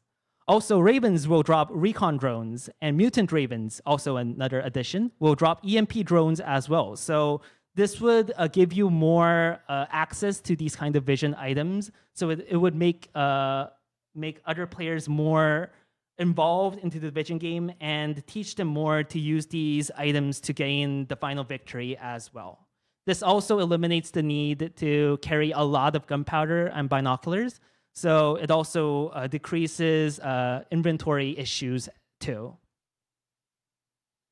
We also, but with the increase of the items all around the map, we also removed drones dropped from Alpha and Omega and replaced them with another special item that we're gonna introduce to you later in the PPT. And we believe that with these changes, we're gonna improve players' access to vision-related tools overall. And for additional changes, we also evenly distributed bats more around all of the areas, ensuring at least one bat per area. So, more cameras. And we also made it so that the cost to call in surveillance cameras and drones have also been reduced. So, it makes it more easier to replenish them via the VPAT quick slot. So you'll be able to more easily use these items too. Okay. And as we mentioned, like the stuff of the vision items, we also want to go in more to the item stuff too. So what we also want to do is improve the farming experience as well. So we're also going to be making significant new changes to the farming system too. The first system that we wanted to introduce is the area materials drops on wild animals too. So what's going to happen is that hunting wild animals will now provide materials that are also in that exact location where you hunted that wild animal. So these are going to be additional drops apart from those obtainable from boxes in the same location. So you're going to have an additional chance to gain these items. While these drops do not include food, beverages, or gathering materials, there's still going to be a chance that you'll be able to gain materials that you actually need from these wild animals now. Okay, so also, this is also going to be helpful in the mid to late game too, because what happens is after you complete your initial saved plan, players will often need to gather materials again for late game crafting. And this could sometimes lead to delay in regrouping with the team or difficulty keeping up with the team's tempo, because either you're gonna run around opening every box for that specific material that in an area that is already looted, or you would either need to use credits to call in your items, which also feels bad. But we believe that with the new system, hunting wild animals will be able to give you a second chance on getting these items, which will reduce the need to open every box, while also it would be able to create a more, I would say, it's a more natural feeling that you hunt animals, get the items you need, and you wouldn't be able to fall behind on your team's tempo more as previous times. But we do want to say that since each region, each area offers a lot of materials, the odds of obtaining the exact material that you want are not that high. So I think it should be approached as more of a bonus that you can get while hunting wild animals in the mid game. And you can also check boxes that are along the way on the team's route to follow up with the team's tempo. So it's not going to be replacing the farming part entirely in the mid to late game, but think of it more as a helpful feature that's going to be good in your gameplay. And we tried this during testing, and a lot of the guys were actually a lot of the guys that tested it said that it was particularly satisfying to get the material you need by just hunting wild animals. And it gave a sense of efficiency to the game as well. So we're excited on how the players are gonna approach this as well. Okay, Wolfen is not gone. He's still next to me. the PNG tuber. Yeah, Wolfman died for this. Wolfman died for all of this. I'm sorry, guys. Okay, we'll move on to the next feature. We'll do this in memory of Wolf One. Okay, so the next the next change. Oh, he's back. Return, yeah. Okay, Wolf One came back to life for this one. Okay, so what's happening is that the capacity of all boxes are going to be increased. So what usually happened is that we had two types of boxes. We had the small boxes that could hold 6 items, and there was the medium boxes that could hold 7 items. So we have now expanded all boxes to have 8 slots, and we believe that this change will reduce the need to open multiple boxes when materials are missing in the later locations of your save plan, and it's gonna make it's not gonna hurt the experience of farming, but rather make it so that it's more it feels better. I would say it's also gonna make it more efficient as well. Minus 250 credits. Yeah, that was just I got a message from my bank that Wolfun took my credits. Okay, so another change that we're going to be making is the reduction of the cost to call in stuff with the drones. So yeah, the cost to call in items have also been reduced to 15 credits. This was something that we wanted to do for a while, but yeah, it was really tied to the changes of the vision system and the trap system, which we're also going to be making slight changes to the season 2. And we believe that with this change, it's going to, though when your farming doesn't go as well as planned, it's going to be less burdensome to call in materials. So yeah, it's going to bring a better experience overall. And also, I mentioned traps, which will be, the details will be shared very soon. Okay. Additionally, what we're going to do is we're going to maximize the stack size for all food items to 6. I honestly think this was requested like years ago, but yeah, it's finally going through. So we're gonna be able to stack all foods up to 6. So we believe that this is gonna be making inventories less cramped overall. So it's gonna be better for your experience overall. Less crap in your inventory. Okay, so next up is we have the simplification of legendary recipes. So we have changed all of the legendary equipment to now been updated to follow a combination of common materials or uncommon materials and special materials. So for example, items like the shooting star jacket, laurel wraith, and tactical visor have all been adjusted accordingly so that they can be more easily crafted. So previously, crafting specific legendary items required starting with a mandatory epic tier item, which made gathering materials significantly harder for some kind of items. But we do believe that with these changes, players will have more flexibility in setting their starting items, and they can make, I would believe it would bring at least a little bit of more flexibility to their starting plan as well as just increasing the experience overall too. We also changed the mythic glove item, Bloody Hand, that can also now be crafted from cotton gloves as well, making it more accessible too. Okay, that's all for this feature. Okay, another farming change that we wanted to do is usually, like, as we simplify these kind of crafting trees, it has been proven challenging for us to change these kind of crafting trees due to overlapping materials. So what we did is we introduced new materials, which are going to be chemicals, graphite, and diamonds, which are versatile, and it's going to fit into various crafting trees. And we hope that these new materials are going to help us make crafting more efficient and reduce redundancy too. Okay, so this is more of a recap for all of the things we've done for the farming system. We believe that even with the addition of new materials, the expanded internal space in chests, in chest boxes, will be able to make the overall perception of farming time less. It's gonna feel more improved.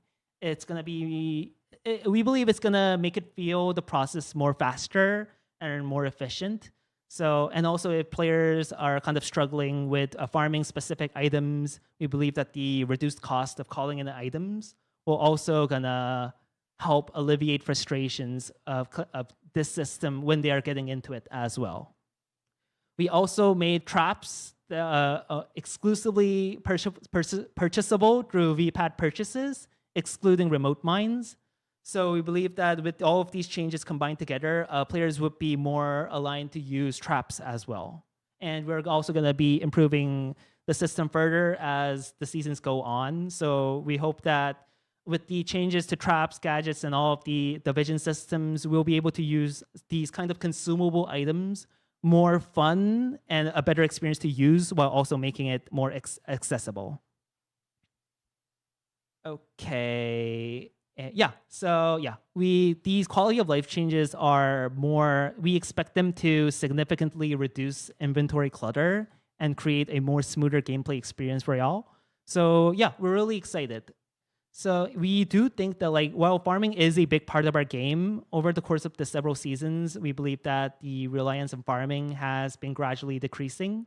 However, the balancing the items, like the consumable items like cameras or traps, are still a big challenge, because what happens with these items are when these items are too strong, they usually dominate higher tier matches. Like everyone would just start using them, and it's gonna feel too strong in certain tiers. But when they're too weak, they just become irrelevant in lower tiers of gameplay. So it's basically they just don't exist. So it's really hard for us to find that type of balance between what we want to do with these items. So yeah, we do want to make it more accessible. We do want to make it more fun. Yeah, and we do want to improve it. And yeah, with these updates, we want to deliver a refreshed and improved farming experience that feels more strategic and enjoyable for players across all tiers. Okay. Okay, we will move on. With that being said, we do want to introduce you more of the gameplay stuff that's going to be added with Season 6. We have the item skills that are going to be added in Season 6 as well. We do believe that the item skills, as we said before, the item skills that were added in Season 5 brought new synergies and new combinations. So we're excited to see how these items will be used on Lumia Island as well. So the first item skill that we're going to introduce is Rebellion. Rebellion will increase your attack power proportionately to lost health, with the effect maxing out when health drops below 40%. So we believe that this is going to be suitable for characters that will well utilize attack power. And we're first going to be adding the skill to Omerta. Wow, what character is this? Oh my god, it's Alex, everyone's favorite character. Okay, next up we have Deferral. Deferral is a item skill that will be added to Aodai.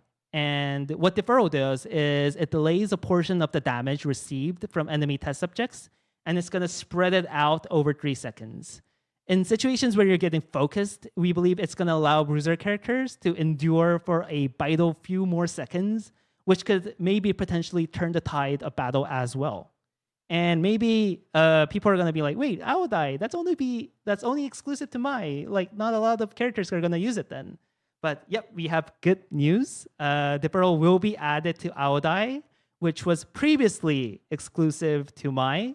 But with Mai's rework in Season 6, it's now going to be available for everyone to craft. And we're going to give you more information about Mai's rework just in a few more slides. So yeah, that's going to happen. And along with the Aodai, all of other Mai's previously exclusive items will also be universally craftable equipment. So yeah, we'll discuss more about Mai's change later, but right now, yeah, Deferral is going to be added to Aodai. Another item skill that is going to be added is Taser Gun Surge. which is an item skill that grants additional skill damage to your next basic attack after using a movement skill, which also temporarily reduces their target defense, reduces the target's defense. So we believe that this will provide extra power to those attack power-based test subjects with movement abilities, which we believe will give a higher reward for making good decisions to using their movement skills. So yeah, this skill is going to be added to the new head item, Smart Glasses. So we hope that the Smart Glasses could be a good choice for a lot of our characters going into the next season too.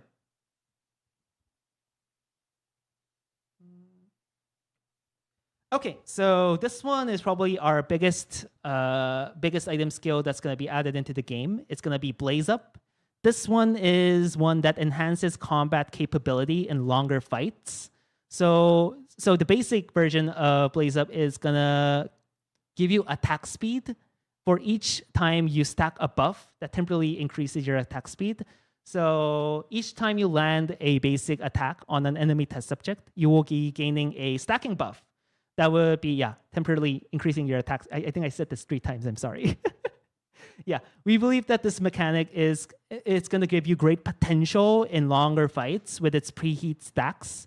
And we also think it's also going to give you the opponent a better opportunity to counterplay, to kind of interact with the enemy test subject before they are fully stacked. So yeah, the basic version of Blaze Up is going to be added to Ghillie Suit. But there's also going to be alternate versions of Blaze Up 2, which is going to be added to these 3 items.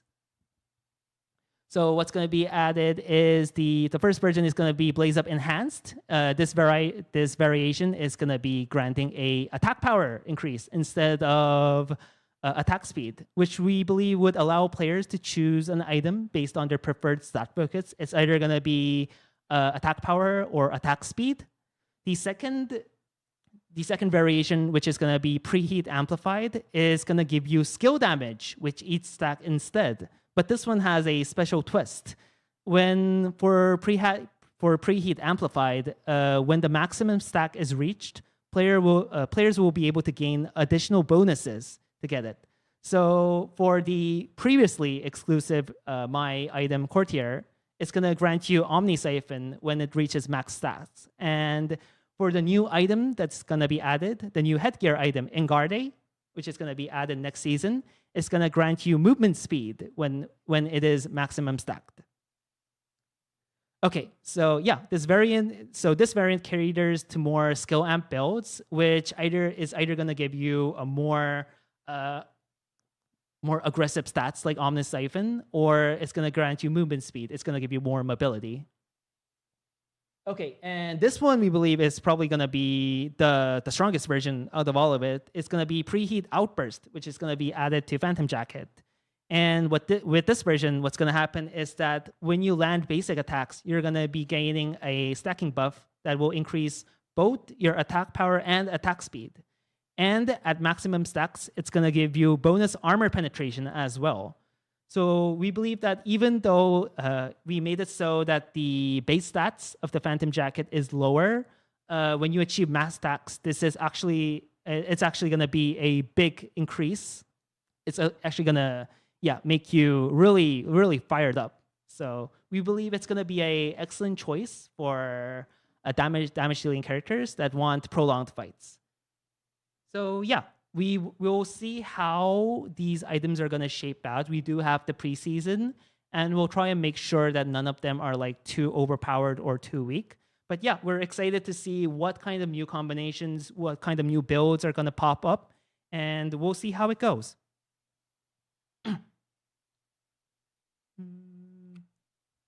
Okay, here are some other items that we're gonna add into the game. The first one is it's gonna be credit items. So this is probably gonna change how credits are earned over the game. So these items, they actually look like credit items too. They're gonna be separate from bounties and can be obtained in multiple situations. The most prominent one is gonna be the secret labs, which as I said before, there's gonna be the credit lab. So you'll be able to gain these kind of items as well. And also, they will be dropped on Alpha and Omega, replacing the drone drops previously too. So there's going to be more. It's going to be helpful in refining for us to refine the value of objectives. And it's also going to give you more ways to gain these kind of credits too. So these credits also work so that when you use these items, the item will grant you a big amount of credits to the player who used it. And it's also going to give you a small amount to other teammates on the team as well. So everyone gets at least some amount of credits. So I believe all of the team is going to be happy with that. Okay, so we're also going to be making some changes to split play. So we do want, so while splitting will remain a valid strategic choice, we want to make that this kind of playstyle doesn't becomes too much of a overwhelmingly dominant strategy. So what we're going to do is we're going to make it so that when a wild animal is killed from a certain distance away, the assist credits earned will be reduced by 50% now, but we're still kind of tweaking the exact distance threshold and the percentage that we're going to be reducing. So yeah, we're going to be fine-tuning the balance and finding the optimal values. But yes, just know that these kind of changes will go in so that we are trying to make it so that these kind of strategies don't become too important for the average player. Okay, and now we're going to go into the exciting parts of the new season. We are going into the character reworks. And the first character rework that is going to be coming up is, it's going to be Luke. Luke is going to be our first character rework in Season 6. And yeah, the biggest change of Luke rework is going to be changes to his ultimate ability, which is going to be Pressure Washer. So what happened with Luke is that previously his ult was very criticized for being a bit off from Luke's melee combat style, as it involved sniping from a distance after engaging with clean sweep. So now we have totally changed Luke's ultimate so that it is a close combat skill. So what's going to happen now is that Luke is going to leap backwards and deal damage to the area where he was standing. And the leap distance have been slightly increased, but the change is that now it inflicts AoE damage and slows enemies when you use this ult. And we also changed that the evolved effect makes it so that the slow effect is going to be much more stronger. So we're going to give Luke more effective ways to initiate team fights and hope that this is going to be a more suitable way for suitable ult for Luke's playstyle overall. We also want to make it so to change the other skills as well. First off, we're gonna be changing Clean Sweep, the Q, to make it so that it no longer destroys shields. But we're gonna just give it the damage based on enemies missing health by default. And we're also gonna be making it so that when it is evolved, it also reduces armor, which enhances Luke's follow-up attacks after initiating with Q. We're also going to be changing the W as well. So previously what would happen is that Elbow Grease W required early activation in the fight to benefit from the attack speed increase. This attack speed bonus has now been moved to Luke's passive ability, and W will now provide missing health recovery on hit as default. And we're going to make it so that the evolved effect is going to be so that when you use basic attacks, it will reduce the cooldown of Elbow Grease, which we believe Luke will be able to use in his sustained playstyle. There's also going to be changes to his E, which is Dirty Work, which will be changed so that it no longer destroys cameras when he uses his E. And instead of using E, so instead of using E on a camera, it's not just going to be a way to move, but we're going to give him more freedom to utilize cameras strategically as well, as in terms of vision play, instead of just making it so that he can jump around. And we also added the evolved effect so that Silent Vacuum can, I'm sorry, it's not Silent Vacuum, it's Dirty Work. Dirty Work can now execute enemies with less than 5% of their max health when evolved. Okay, so I'm sorry. Spoilers. Okay, I'm sorry. There's another major change to Dirty Work that happened as well. What's going to be changed is that when Luke uses his Dirty Work, previously what happens is that the skill caused Luke to move in the direction opposite of the current target's view that he is using the ability on, which kind of leads to unpredictability on where Luke is going to land. But now Luke is going to move behind his own facing direction, which we believe is going to give players better control over his positioning when using the skill. So yeah, I know that Luke isn't everyone's favorite character, but I'm very excited to see how Luke is gonna shape out with his new changes on Lumia Island. And yeah, we hope that the changes would bring him a new playstyle overall. And we'll see how it goes. Okay, and our next character rework that is gonna come up is Mai, as we previously mentioned. And I am very happy to say that with in response to the wishes of all the Mai players, her passive ability has been completely reworked. So what's going to happen is that instead of Mai crafting clothes and giving them to her teammates, Mai will be able to straight up upgrade their teammates' legendary outfits when Mai is near them. So this can be done simply by just right-clicking on a teammate wearing legendary items within a certain range. So it's going to be much more easier to help out your teammates by making them special upgraded gear without just going through the tedious process of please give me your force core. I'm going to make something this and giving them talking them through chat. Mai can also upgrade her own items using the crafting menu too. So yeah, Mai can also access her special outfit making passive too. And Mai will have 4 upgrade opportunities at level 6, 11, 16, and 20. So Mai can make sure that she can at least upgrade one item for each teammate, and later even upgrade a super late game, I would say maybe a mythic item for a second round too. So yeah, we're really excited that Mai is finally getting a more easier way to use her unique play style. And yeah, we hope that she'll be able to make more ornate items for her teammates now. Okay, and additional changes that's gonna be making to Mai is that we are gonna be removing the shawl veil effect that's gonna be previously applied to allies using our ultimate exclusive.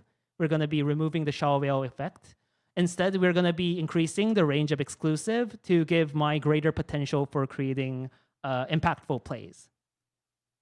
So yeah, we hope that these reworks will be able to give Mai players a more easier way to utilize her special playstyle, while also giving her more ways to make impactful plays in the next season too. So yeah, we hope that everyone's excited for the new Mai rework, and yeah, that is it. That's going to be it for our major reworks for certain characters, but we do have other character improvements as well. The first 2 that are going to be improved are Nadine and William. So what's going to be happening to Nadine is that we're going to be changing Q Bullseye's range so that it no longer scales based on the wild nature stacks. But we are going to make it so that Monkey Wire now has skill amp scaling based on its attack speed. Now it's going to now have skill amp scaling on its attack speed boost. So what we wanted to do with these changes is that usually skill amp Nadine has strong poking capabilities, but the issue is that most of her power was concentrated in landing a big Q. Like that's the only thing that's like, so much of her power for amp Nadine was concentrated into that ability. So what we want to do with these changes is that we want to shift some of that power slightly to the effectiveness of her ER combo to our Monkey Wire and ult combo, so that we wanted to make it so that it's a playstyle that is not hyper focused on just one ability. And yeah, there's also going to be changes to William. William changes are, I believe, is actually quite big too. We've changed some of the effects for W windup and E sliding catch. So using windup will now provide increased defense instead of extended attack range when on the mound. And we believe that this is going to improve William's sustainability in situations where William can stand still and get some damage in. Yeah, it's going to give him some sustain so that he doesn't have to move around all the time while he's on the mound. So yeah, we're going to give him increased defense instead. Instead, we're going to be moving the extended attack range to when William picks up their ball from the ground with sliding catch. So yeah, what's going to happen is when William picks up a ball using sliding catch on the ground, it will now slightly increase basic attack range and movement speed, making it much more easier for William to maintain his damage cycle and improve his outboxing strategies as well. So yeah, so basically we're giving him more sustain when he's doing damage standing still, and we are going to give him more flexibility in his outboxing skills as well. So yeah, we hope that these changes could help William in doing different play styles as well. Okay, the next amount of character improvements are for Lennox and Adela. Why? Yeah, I'm sorry. Why is it Lennox? Yeah, I'm sorry. I put Lennox here because I just love Lennox. It's gonna be, it should be Tia. Okay, malfunction. And this is a certified nimble moron moment. It's supposed to be Tia. I'm sorry. Okay, just think it's Tia. I'm sorry, boys. Okay, so the first, I'm sorry. Okay, so the first one up for a rework is gonna be Tia. So we're changing the range of brushstroke red, so that is, which was kind of previously less effective due to its shorter range. And we're gonna be increasing the range for brushstroke red, so that now it matches the range of brushstroke blue. So we wanted to make it more of a viable choice for Tia, offering more utility and flexibility for her game style. Also, Lennox is getting a character improvements. We wanted to do character improvements for Lennox, but yeah, Lennox is always perfect. So yeah, no improvements. Okay, we're also gonna do changes for Adela, which is gonna be for her W, which is Night Fork. So Adela is gonna be now be able to charge up her Night Fork to be used twice. So Adela is gonna have 2 charges of Night Fork to utilize. So while the recharge time has been extended, its cooldown has been reduced to 3 seconds. So this will allow Adela to use Night Fork more consecutively to interact with other elements in more diverse and strategic ways. So we do believe that it's going to help Adela use different combos to work in Lumia Island too. So yeah, we're excited to see how these 3 characters are going to improve.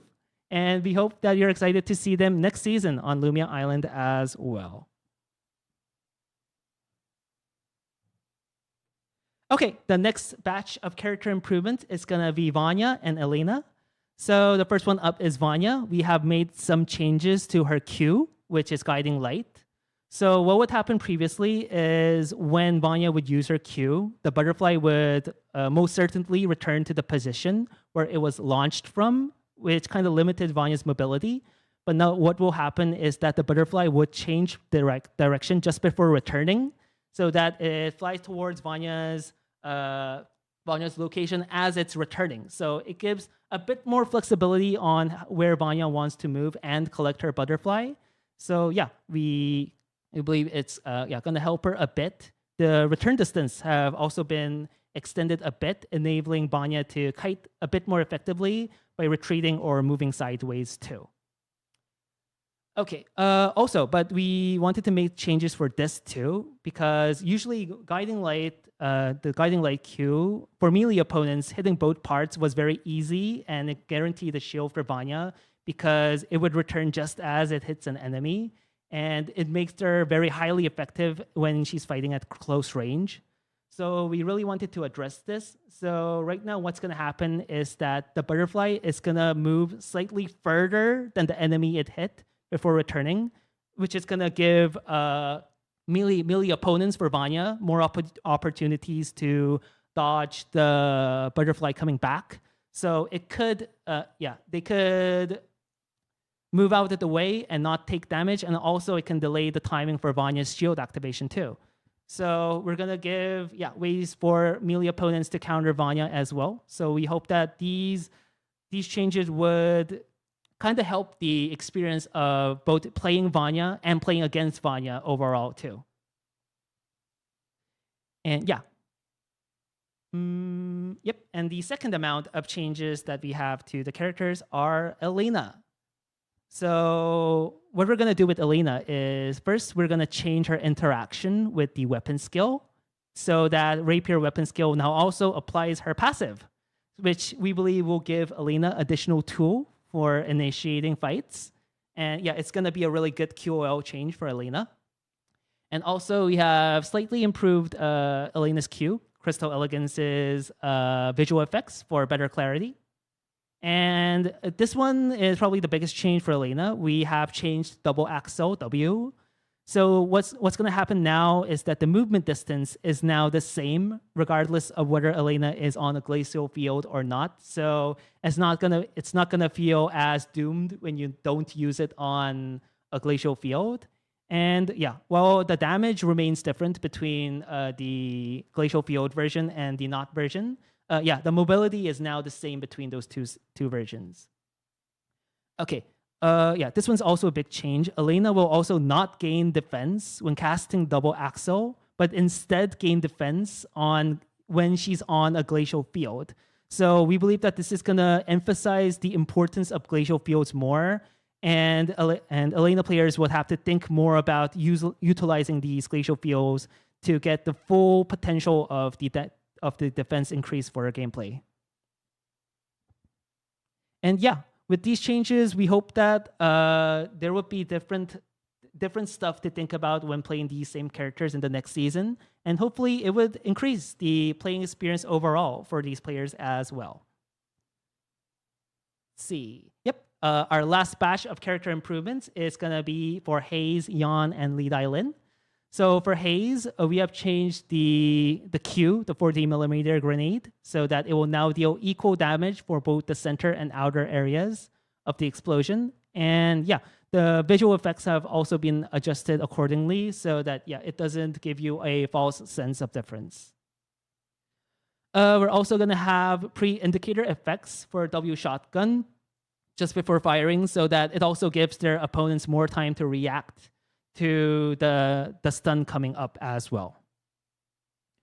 Okay, so and this one is kind of big, I believe, to Yan and Lead Island players. Similar to the changes we made to Hyejin last season for her ult, we're gonna make it so that both Yan and Lead Island, both of their ultimates will no longer interact with wild animals.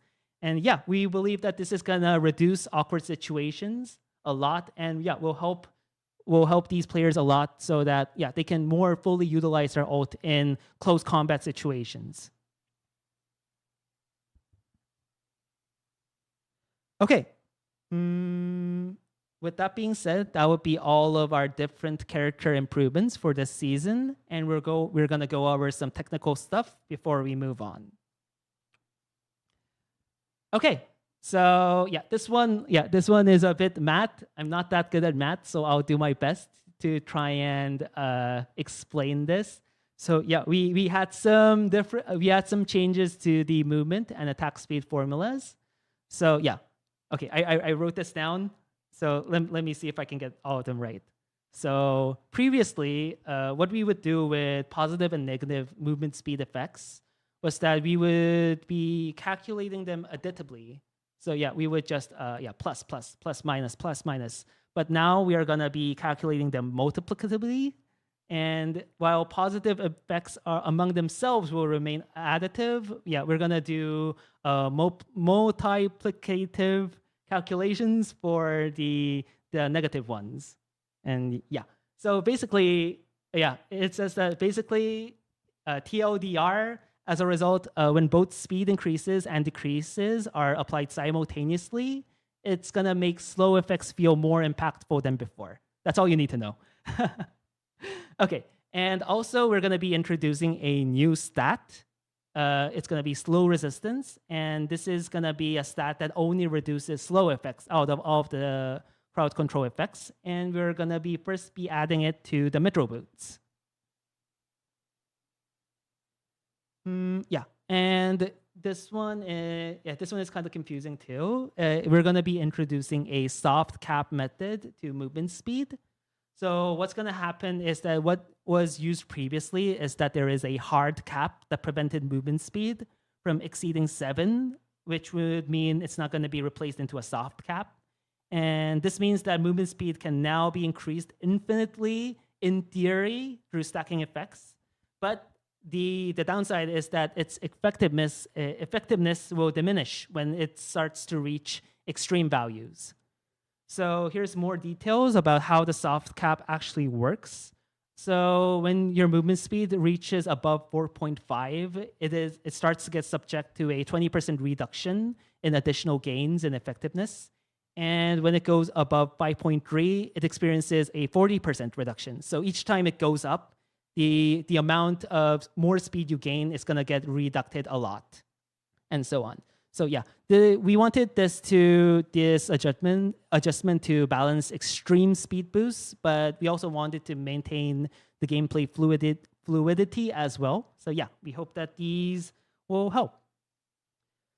With these changes, we believe that the biggest change that's going to be, this soft cap is going to help is Lumi, which was previously limited by the hard cap to a movement of 7 in restricted zones where Lumi zooms along restricted zones.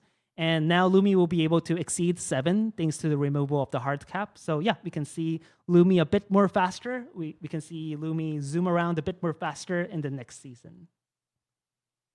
Okay, we're also gonna readjusting the balance of items and tactical skills that affect movement speed due to the change of the formulas. So you can get more information about that on the patch notes too. So yeah, take a look out for that if you're interested in those numbers. And yeah, I think that's all for the explanation. And I do understand that this looks very complex, but I've been told that the overall player experience should not change that much. So I think it's just something that you can take a note of, and yeah, something that you can keep inside your mind if something looks a bit different from the previous seasons. I totally get this. I totally don't. Okay. Another small change we're going to be introducing is there's also going to be a small soft cap for attack speed too. So if attack speed goes below 0.4, it's also going to have a 50% reduction. And so yeah, this is implemented so that the gameplay doesn't become too not smooth. And yeah, we believe that this is going to help in fluidity as well. So yeah, we'll see how it goes. Moving on to the next one. Okay, we did some boring number stuff, so we'll go into the real fun stuff now. Now, this one was actually, it was requested for quite a while, and we mentioned it last step stream, and yeah, it's finally inside Eternal Return. We are bringing the dance command to Eternal Return in Season 6, because ever since Heart's ultimate ability was reworked in Season 5, there was really almost no opportunities to see the characters dance otherwise than the really, really short dance that we can see with Priya. But yeah, as we said in Season 6, we're finally implementing a dance key, a dance hotkey. So the current dance hotkey is going to be pressing Shift and the tilde key next to the number 1. I never knew this was called tilde. Yeah. So it's going to be Shift plus the tilde key on your keyboard to make your character dance. And yeah, we're very excited that players will now be able to dance in exciting moments that happen in Lumia Island. And yeah, we're really excited that this was a long one coming, and we're finally putting it in Eternal Return. And yeah, I think it just shows that how long Eternal Return has come along. And yeah, we're finally implementing features that are long requested. Yeah, and also starting with season 6, all token skins will feature unique dance animations. So we're really excited to show off those too, and we believe that it's going to be an extra bonus to those hard-earned token skins as well. Okay, this one's also a bit of a fun one. I believe this one was I remember seeing a feedback post on this on the Discord. I believe a few months back. We are gonna be improving terminate and clutch, and be adding a new alert, which is gonna be checkmate.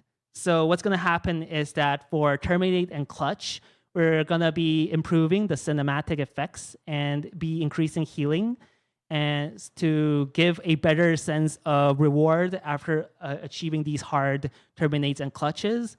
And we believe that the most notable change is going to be that the reviving teammates after terminating a team is going to be significantly faster. So if enemies are approaching just while after you got to terminate, you can more quickly revive your teammates and either retreat or move to fight again. And yeah, we also have we're also going to be introducing checkmate, which is going to be the decisive game-winning terminate and the game-ending celebration. And yeah, this was something that was requested quite a bit, and we're really excited that we have the technology to bring it into the game now. So what's going to happen is that when you get a checkmate, the game will briefly transition into slow motion to heighten the victorious moment. And yeah, it's also gonna show up as checkmate, so you actually know that you won the game. So it's kind of a small change. It might feel like a small change, but we believe that it's gonna greatly enhance the thrill of winning. So we hope you'll enjoy experiencing checkmate frequently as you claim more victories on the new season 2. And yeah, we'll move into more improvements that we have. Oh, this one was also asked a lot in our depth survey too. We're gonna have tutorial improvements to the next season. This one was also a long one coming. Yeah, we're gonna be improving the old tutorial. We have improved 32 new details so that they can players are able to better work around the new parts of Lumia Island. We will also be containing changes for the last 4 seasons, and this will include season 6 changes like the VLS as well. We really can't do this often because it really requires significant work to revamp tutorials, but we are thinking we do want to improve it a lot, so we usually revamp it about once a year to reflect seasonal changes. And yeah, we're gonna be implementing these changes for at least the last 4 seasons for this season. However, we do recognize that there's other better ways to implement tutorials too. One that we recently really looked into was that recently there was a game called Deadlock made by Valve. And while their tutorial content isn't really extensive, we believe it's really well structured, and it has a really clear and player-friendly guidance that makes you know how the gameplay flow actually works.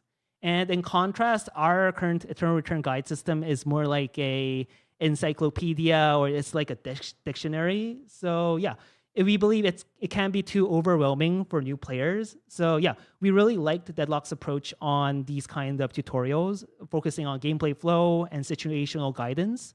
So yeah, we are currently working on restructuring our guides to be more aligned with gameplay and situational context. And we believe we're on smooth sail regarding this. So we hope to release this improved guide system within season 6. But if it's not that, if it's not completed, we're thinking of season 7 too. But yeah, we hope that we can push it as fast as possible to help our new players play Eternal Return.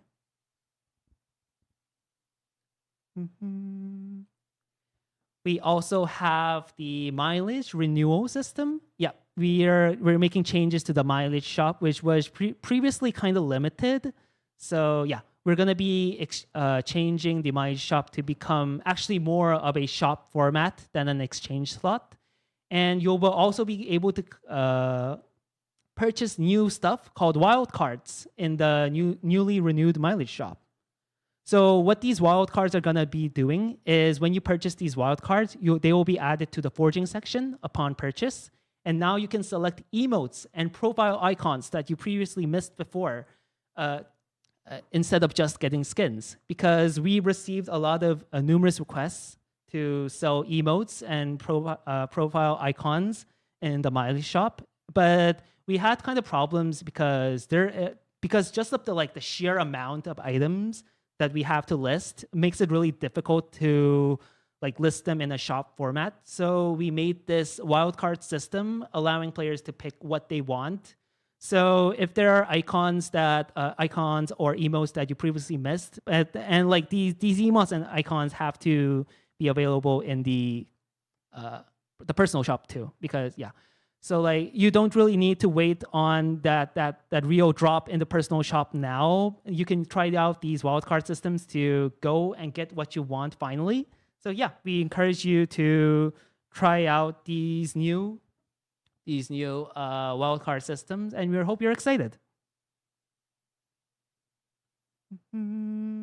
Okay, now this is the final stuff that we have coming up for Season 6, which is going to be the Union Circuit, which is going to be introduced mid-season for Season 6. This was also introduced last dev stream, and there was a lot of buzz around it too. The Union Circuit mode is going to be introduced mid-season in Season 6. And we're going to give you more of an idea of how it's actually going to work. So what's going to happen is that a union is going to be a permanent team that remains intact unless disbanded or a member leaves. And each union will be able to be consisted up to 4 members, though only 3 can compete in one game. And a player can create only one union, but can join up to 4 different unions as well. So you can join multiple unions. We are working on the tier system for the union circuit as well. These tiers are going to be tracked on a union level rather than an individual level, making it a completely separate ranking system from the existing ranked mode. And what we're thinking of right now is that winning a match instantly promotes you to the next union tier, or finishing in last place results in an immediate demotion. This is not final, we're still working on it. But we're working on these kinds of tier systems that are not point-based, but more accessible. Also, while the ultimate goal we want to do with the Union Circuit is replace pre-made ranked, but it's still being cautiously introduced as a pilot mode because, while similar systems like this exist in other games, such as Clash, there's no really existing equivalent for a Battle Royale format. So we do anticipate a lot of trial and error for this kind of new mode. Also, a big concern we do have is that new game modes such as this would often risk queue splits. So we are gonna work on this. We're gonna try opening up Union Circuit only in server peak times or weekends. We're drawing up ideas of how we're actually going to implement this. And for global servers, I understand, as we said in the previous ranked slide, I understand that there's a less player base compared to the Asia server, but I am going to be monitoring how this goes along myself. So we'll see if there's any issues, and I'll be reading all the feedback on the feature. And if there's any changes that need to be made, we'll see what we can do to tailor the system to the specific regions as well. Okay, so for a basic idea of what we're going to be doing for the peak times. So for the Asia server, it's currently slotted to be opened at 10 p.m. KST, and it's going to be open around 2 hours for the Asia server. This is just like a mock-up, and we will have to work on separate times for the other servers as well. But this is all adjustable, so we'll talk with the community for different regions, and we'll see how it goes. And our final goal for this Union Circuit is that we hope that we will be able to establish it as I would say it would be established as a training ground for competitive players with playing in competitive teams, and it's going to really help out tournament participants as well. Okay, so I think that's all we have that we are going to be introducing for Union Circuit at this time. And yeah, well, we hope that we will be able to give you more information as the season goes on and we approach mid-season. And yeah, we'll see how it goes and we'll move on. So that's all we had for season 6, and we're really excited that we'll be able to show all of these new features on season 6.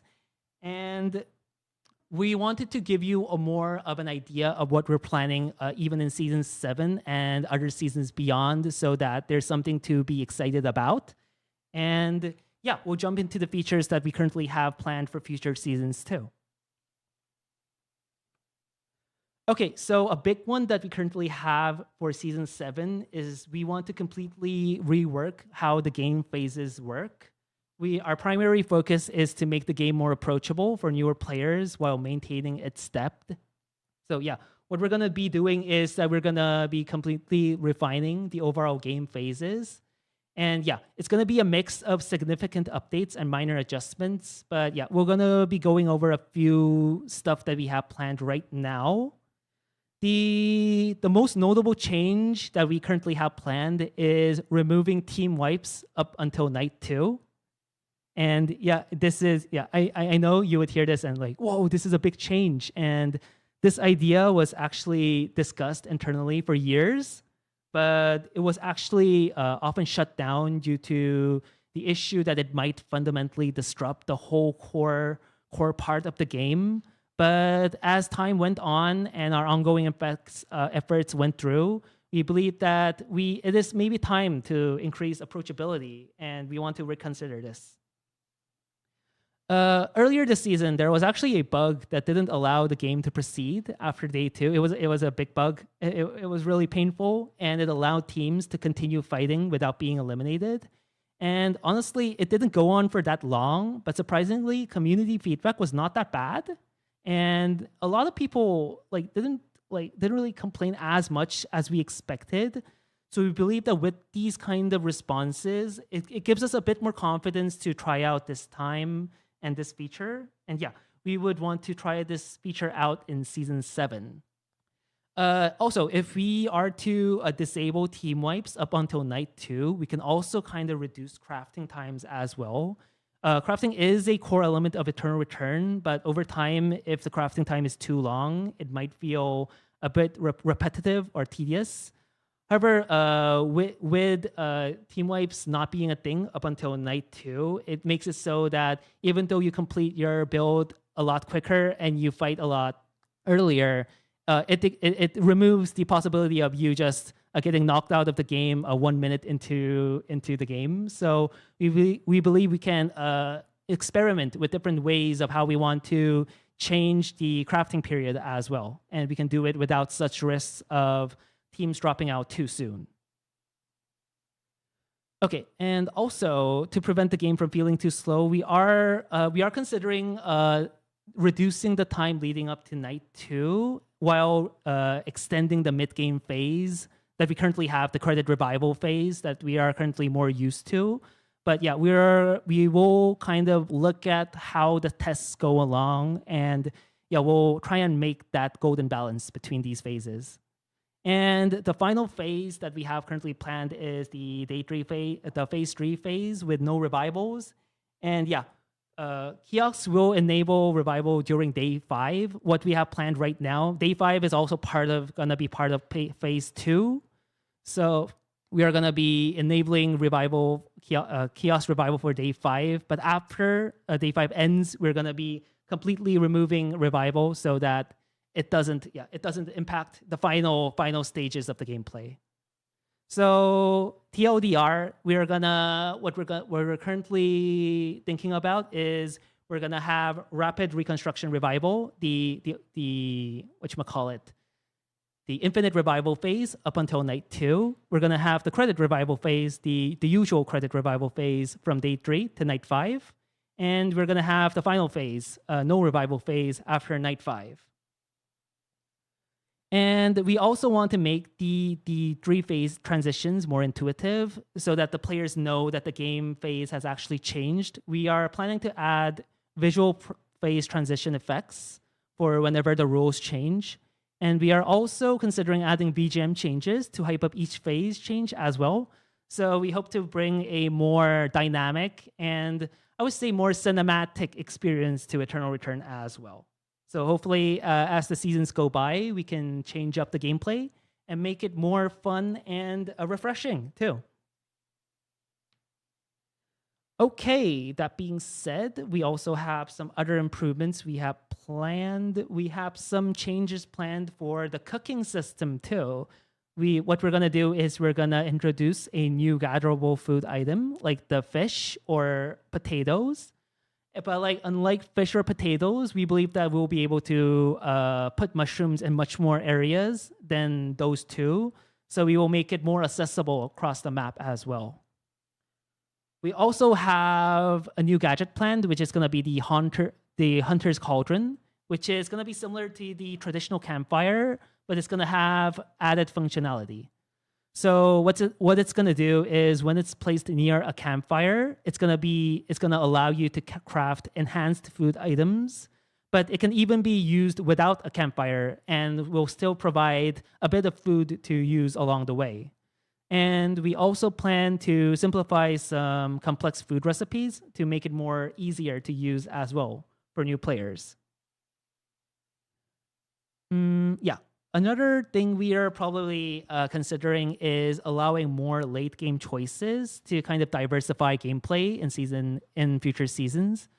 The Lumi exchange system is what we currently have planned for season 7. This one was actually asked a long time ago too, because this one is going to be allowing players to trade in certain unused items for others. So for example, there could be some legendary items you no longer need. So maybe these can be exchanged for credits or special materials. We will see what exactly they're actually going to be, but we want to give more ways to like better utilize these items that you have no longer uses for. So yeah. While the specifics may be changed, we do believe that this is going to be helpful in providing a repurpose for these items. We're also considering changes to the Mythic Supply boxes by giving you Mythic Supply choices. I know if you played Cobalt before, you would know the fun UI that shows up when you're picking items. You can pick 1 from 3 items. We want to implement that feature in the Mythic Supply boxes so that, for instance, when you open a Mythic Supply box, it would give you a Mythic Gear selector instead of just 1 item. So let's say you opened a Mythic Supply box for a clothing slot, a chest slot. It would give you either Queen of Hearts, Burgundy, or Bikini, rather than just giving you one of 3 from random. So it's actually going to be a strategic objective to enhance your team power rather than just being a random gamble. And yeah, so it's going to be really giving more power and more, I would say, yeah, more reason to go get these boxes than before. And yeah, one of the last ones we have for the small changes is that we have weather-based plant enhancements for certain plants. What we want to do is that under certain weather conditions, we want to make some of the environmental objects to receive enhanced effects. So, for example, what we want to do is, let's say it's raining, and the glowing flowers will provide also circular area vision and not just directional vision. So it's going to have a much more stronger effect than it would be when you just previously used them. And we believe that it's going to give you unique scenarios and opportunities based on weather and make weather feel more impactful as well. Okay. Some of the other changes we have is the Lumia Island overhaul. We are also considering a major overhaul of Lumia Island for a number of areas. Because usually currently like areas like the outer parts of alley, factory, hospital, beach, places like these like there are some parts of the map that we believe are underutilized. So we are evaluating some candidates for improvement. Also with us adding jump pads to the research center, we believe that the research center could also be viable for utilization. So one of the changes we are considering is removing the restricted zone. Currently, that is in the research center, which is permanent, to encourage better utilization of this space as well. And hopefully we can do more changes to Lumia Island overall.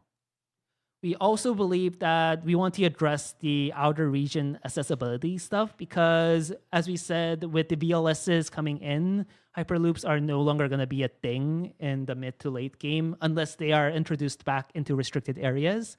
We are carefully considering adding long-distance travel systems that aren't going to be ones that you choose, but it's going to be placed in the outer regions that have fixed entry and exit points, connecting specific regions to mitigate these issues. So it's going to give you ways to maneuver around the map, but it's going to be a different experience than what we had with Hyperloops.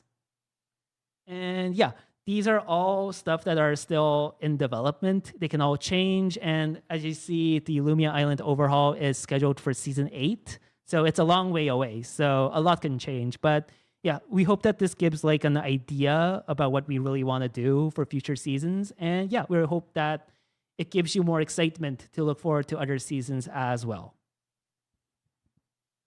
Okay, and yeah, the last one we have prepared is actually, I think it's a big one. It might be your favorite one. It's for your favorite game mode for all of the global regions. It is going to be the reboot to Cobalt Protocol. I've been playing a lot of Cobalt too. It's actually pretty fun. So cue Cobalt. So we're finally going to be doing a Cobalt reboot on the mid-season 7. Yeah, mid-season for season 7. And one of our big goals for rebooting Cobalt Protocol is to go back to being a casual mode, because we believe that it become too bloated right now with all of the random elements. There's also complex requirements. All of these stuff that made it a bit bloated, we believe, have also made it a less approachable. So yeah, we want to make it into a much more casual mode. So what we want to do is that we're gonna change the layout so that it becomes a left versus right structure rather than it becoming a X structure. And we're gonna be removing 2v2 combat phases as well. We're also going to be moving wild animal sectors inside teams so that so that the teams could access their own wild animal sectors rather than the teams fighting over it. We're also going to be addressing the character selection, which we believe that the randomized character selection was good for gaining experience for playing multiple characters. But we also do believe that it is something that hurts the entry barrier of Cobalt as well, because sometimes you just want to play your own character. So we are going to be changing this so that the mode will now have character select mode, but you still can only select one augment like before. So it maintains the simplicity, but you have more control over what you want to do. Okay, also we're removing random factors in item acquisition. We will be completely removing that, and we will be transitioning into a purchase-based system. Infusions will also no longer require credits, and instead players are going to be able to select one infusion per death during each phase, and credits will now solely be used for item purchases, which will be much more easier for players to utilize their credits. And these infusions will also be chosen from a recommended list tailored to each character, so it will be much more easier to know which infusions are good for your character as well. So these are the changes we currently have planned for the mid-season to reboot Cobalt Protocol, and we hopefully that a lot of the Cobalt enjoyers are finally excited for changes to Cobalt. And because I know there's a lot of players there that are really into Cobalt. There's a really giga player that only plays Cobalt, the goat of Cobalt. So yeah, I hope that a lot of our players are excited about the new changes, and yeah, hope everyone queues Cobalt. Okay. Otherwise than Cobalt Protocol rework, we are also going to try out new modes. One that is in consideration is Lumia Blitz. This mode is going to be offering fast-paced gameplay, which drastically reduced skill cooldowns and enhanced attack speeds. It's similar to URF mode in League of Legends. Yeah, it's gonna be something like that. So we hope you're really excited. We're really excited to try out new ideas for new modes as well. We also have other modes, maybe returning modes in our back pocket as well. So hopefully, yeah, we can show off new ways to introduce Eternal Return as well. Okay, so that's all we currently have to share with you at the moment for season 6 and our other seasons. We hope that you're really excited for the upcoming seasons and the new features. And we hope that you continue to enjoy Eternal Return. Okay, that's almost most of the stuff that I wanted to introduce. But since it was a bit boring because it was just me introducing new features, we wanted to go over some funny parts as well. We want to go over some NG shots that happen inside Nimbo Neuron before we go to our break. Okay, so the first one is the Rio Leon rework. It's not a rework, but yeah, these are some of the bugs that happen when we try and make characters. There was the infinite surf glitch. There was the infinite water ball glitch. Yeah, stuff like this happens when we're testing our new characters. There are some bugs that make it into the live version, and people are like, "Oh, there's bugs on this character. There was no QA." But we are really certain to say that there are a lot of bugs that happen, and a lot of them are really funny. So yeah, we wanted to show a lot of the stuff that happens when we're actually testing out the characters. Okay, one of the recent bugs that we had with our features was the aerial leaving bug. I think you might have saw this on social media. When you would quit out on using the VOS, your character just ragdolls and lands somewhere on Lumia Island, which was pretty funny. This one was a fun visual bug. And like sometimes we record this stuff because sometimes these kind of small funnies are what keeps you going on a work day. And it's really enjoyable to show to the community as well. We also had stuff happening with wild animals. We had this big bear, which Wolf1 really liked a lot. So he really wants to put it in the game sometime in the future. And there's also this recurring bug where animals would just glitch out.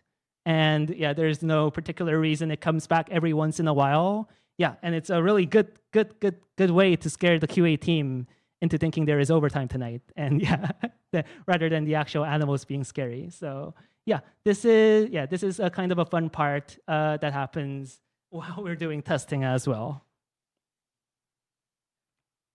We also have some NG shots of our motion captures. A lot of our character animations are actually done via motion capture too, and usually not all of them goes well. And there's a lot of NG shots that happen during the shot process too.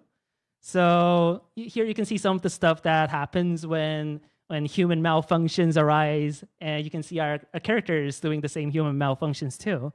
So we do select the best shots to feature in our lobbies and animations. But yeah, it's sometimes very funny to see our characters doing wacky stuff and yeah, doing pretty cool stuff too. Okay, so this one was a big part.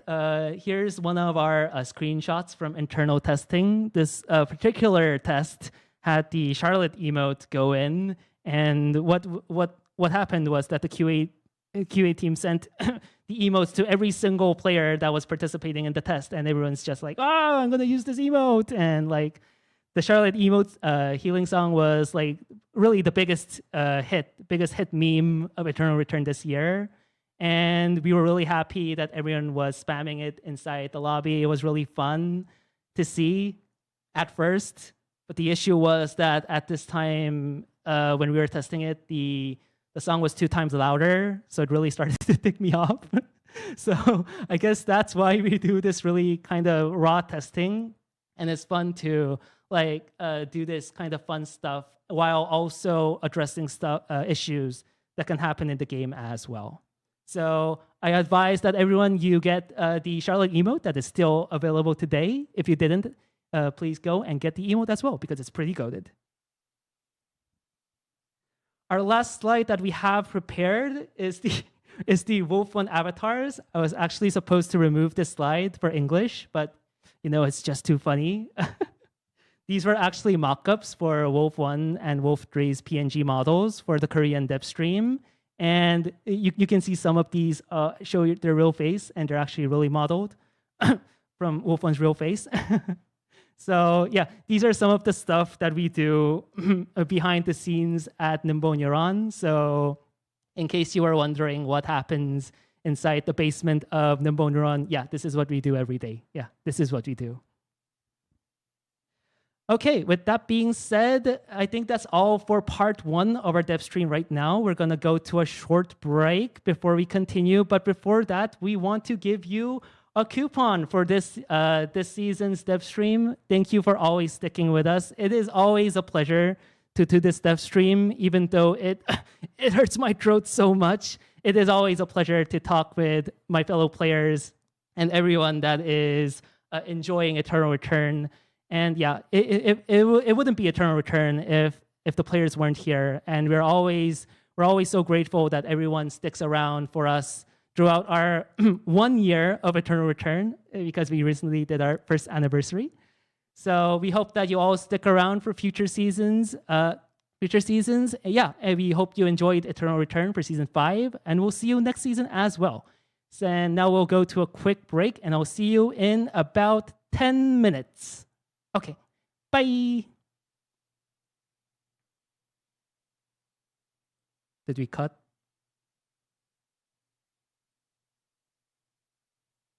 Are we going to a break?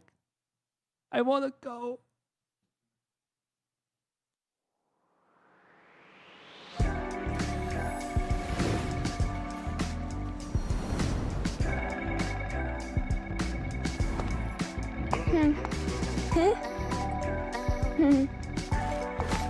Would you like to try a game of darts?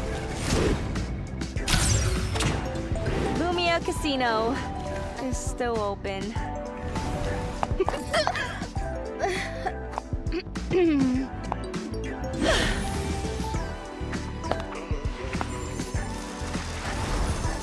a star is born. Watch yourself. You'll find out how strong I really am. Nice and quiet. Boing, boing. Ta-da, I'm here. Knock, knock. Is anybody there? Are you ready for this bunny?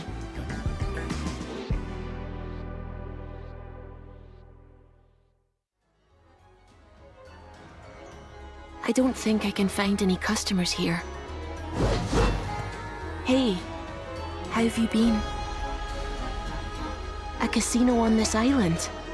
What's with that? Don't be scared. I'm just a rabbit. Even rabbits can be scary when angry.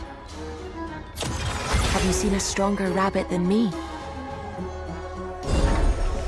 Ta-da, I'm here.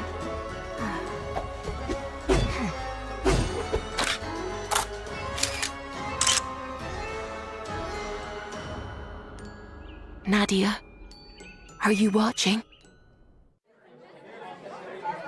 I don't have anything to say. Oh no. What did I do? Why me?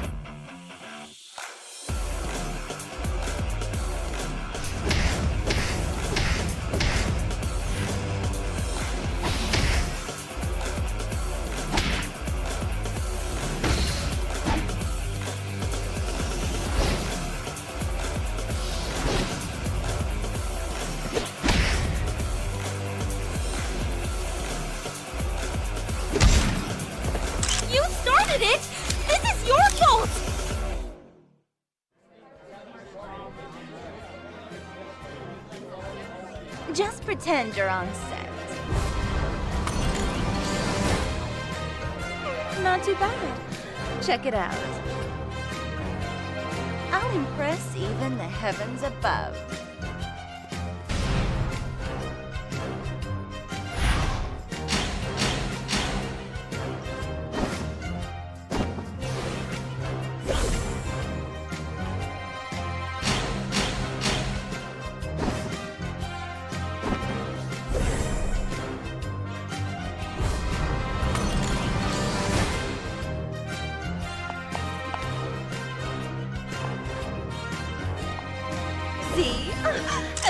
touch turns to gold.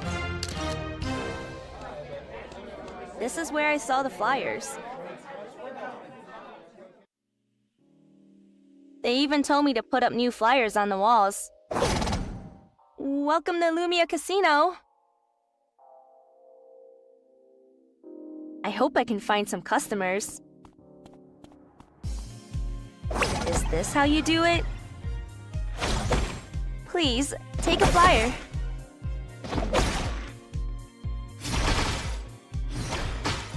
Should I try to be more confident too?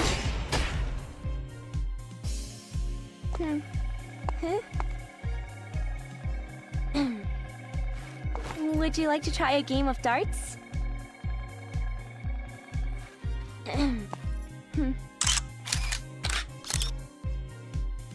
Wow, pole dancing. It looks beautiful. This is easy.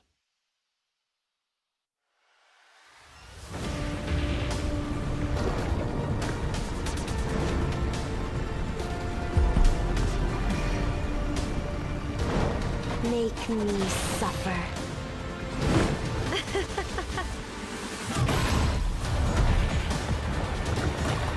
Do you need me? That makes me happy.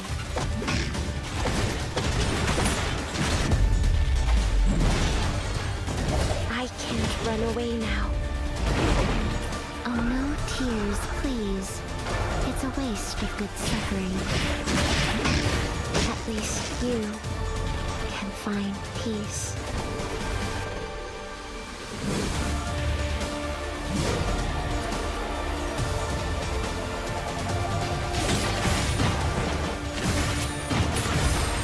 Let's be together forever.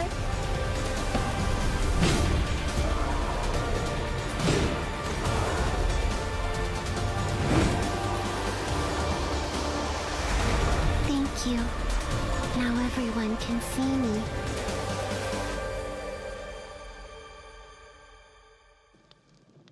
I'll never get out of here, will I? Under the bright moon, a cool breeze blows. The willow leaves slightly sway. They say there's a place in the world without a single breeze. Is this island that place? Let's ride the wind. Wind of destiny. Whirl away. Brightness. I let the wind take me. And as the wind clears the path and the clouds disperse, I just go with the flow. It seems like you've got something on your mind. What is a Taoist? One who commands the wind, rides the clouds, and seeks the way. You don't have to believe in the Tao. What people believe in is up to them.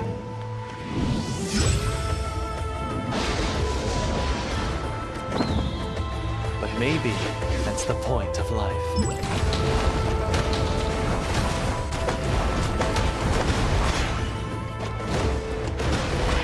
Balance.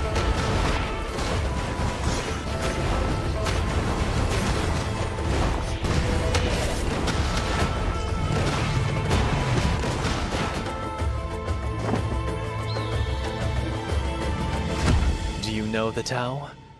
Honestly, neither do I. Life isn't that complicated if you don't overthink it.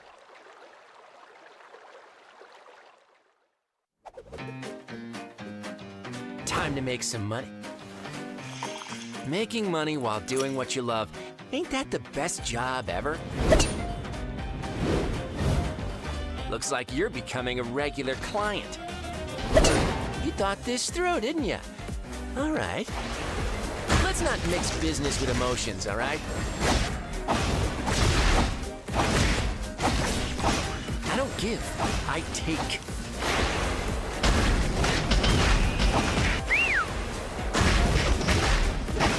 Hole in one. Feels good to be lying down? You're next. Take responsibility. How How many people taking my business card do you think will be all right?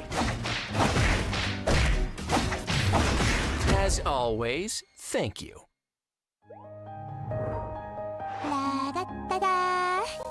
My wedding stream is starting now. How do I look in this dress? I specially prepared it for today. Here comes the bride. This stream is not over yet. Ta ta ta da. You'll say yes, right? Wow, the cake is bigger. Let's make tons of happy memories. There's an enemy over there. How? I didn't send them an invitation. Love you forever.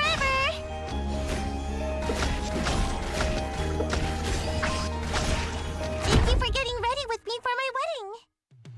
I just want everyone to be happy.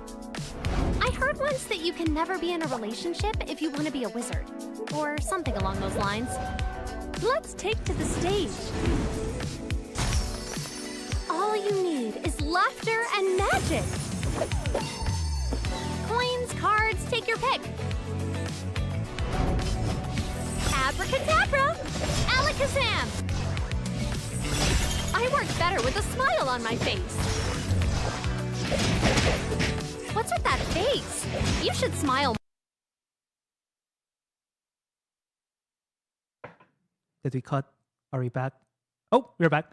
Okay, we are back from the break and we'll continue our dev stream. Welcome to part 2, where we're going to go over our new skins and characters, and we're also going to do some Q&A. Okay, and now I am very proud to introduce our new ER Pass for next season. It is going to be ER Pass Legion, which is going to be featuring the Legion coming from the depths of hell. And our first skin for our ER Pass is gonna be... It's gonna be Charlotte. Charlotte was the most popular character this season for multiple reasons. And we were really happy that Charlotte was able to garner a lot of newfound love. But we do want to say that this skin was actually in development for quite a long while. So we do want to say that the skin has no correlation to the recent memes that popped up, but it was good timing. So yeah, I'm really happy that the timing was really great. This will also be one of the first skins that the character's personality changes a lot compared to the original character. So we're really excited to showcase a new, kind of a new personality. We are also kind of careful on doing this kind of stuff as well. So yeah, we hope that Charlotte can continue the trend of becoming Lumia Island's new pre-springer through violence. Here is also our sheet of Charlotte, which is pretty cool. And we also have the video for Charlotte.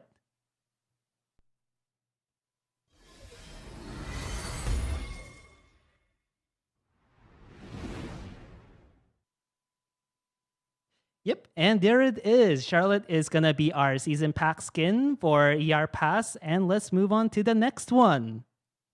Our next skin coming up is Lennox, North America's favorite character.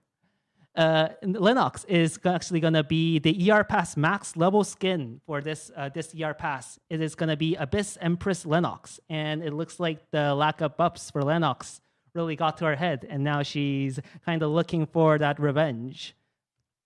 She has all of this cool stuff on her skin too, so we hope you're really excited for a new devilish look for Lennox.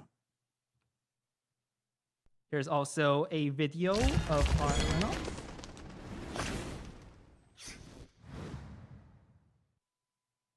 And there you go.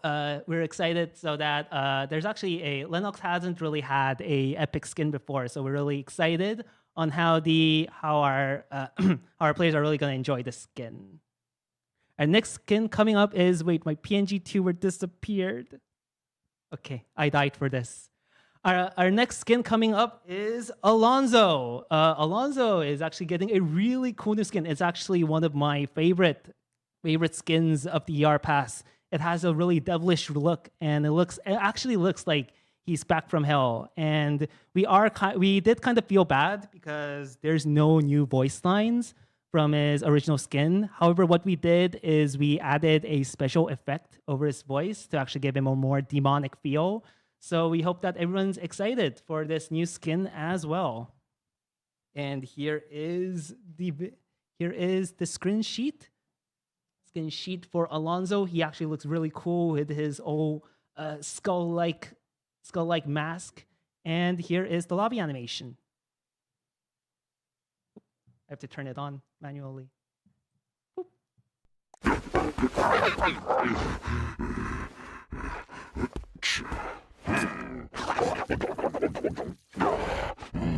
좋아, 그럼 작업을 시작해볼까?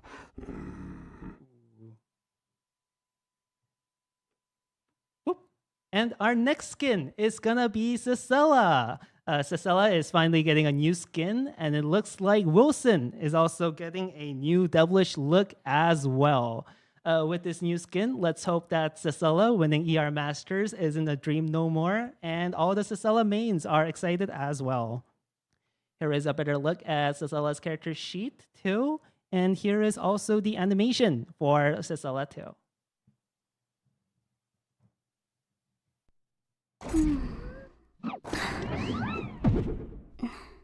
도망칠 수 없는 거겠죠? Looks like Wilson is really gearing up his new drip to compete with Lumi now. And yeah, that's it for all of the ER Pass skins. And here are some, let's see, I'm sorry. Okay, here are some of the new things that we have on our ER Pass 2. We have new profile icons, we have new emotes, we have all of this cool new stuff to show up in our new ER Pass 2. So we are really excited of this new ER Pass, and hope everyone's excited for all of the items that people can get with the new ER Pass 2. And that being said, we have the official video for our next season pass, and let's have a look at it.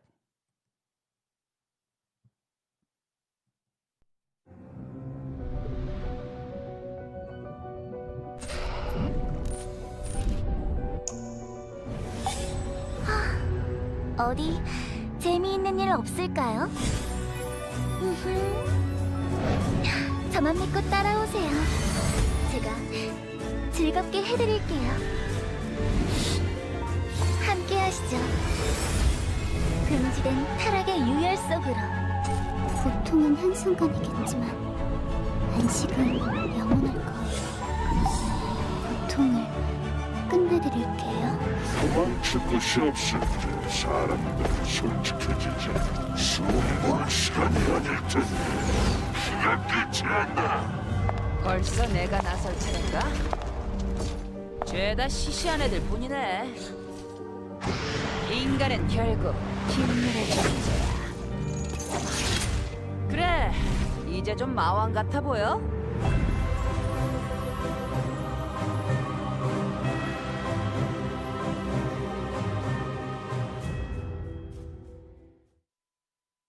Okay, I'm sorry.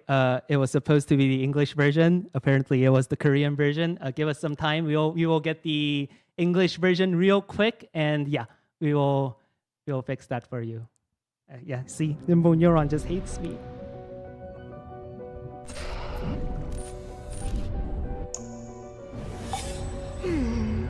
What can I do for fun around here?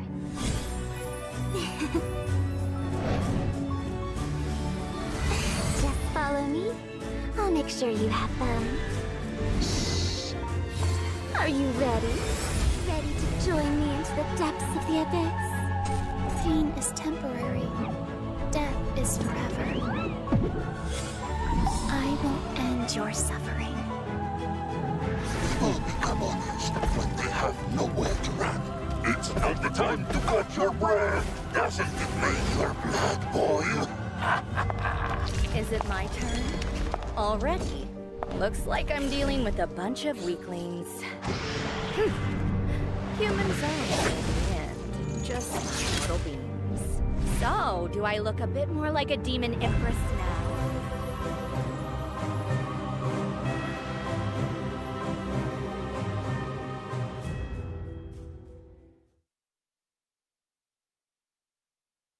I'm sorry for the mishap. And yeah, here is our new key art for Season 6 Legion. It looks like we're finally gonna take over the world with this season. And yeah, I hope you're all excited for the new skins and all of the new stuff that is gonna come with the next season as well. We also have this cute special 4-panel tune for this season as well. It was supposed to be fully voiced and acted by Wolf1, but he said he's only gonna get me fired if I do that. So I'll choose my job this time. So we do have it posted on SNS as well. So please have a look at it if you're interested too. Okay, and here is also a picture for our season pack as well. It's always good to get all of the stuff for a whole season with a discounted price. And you can also get the extra bonus of getting to pay my bills too, and for me to survive another 3 months. So we hope that a lot of you are interested in it and hope everyone buys it by the season pack right now. Okay, with that being said, let's move on to our Season 6 characters.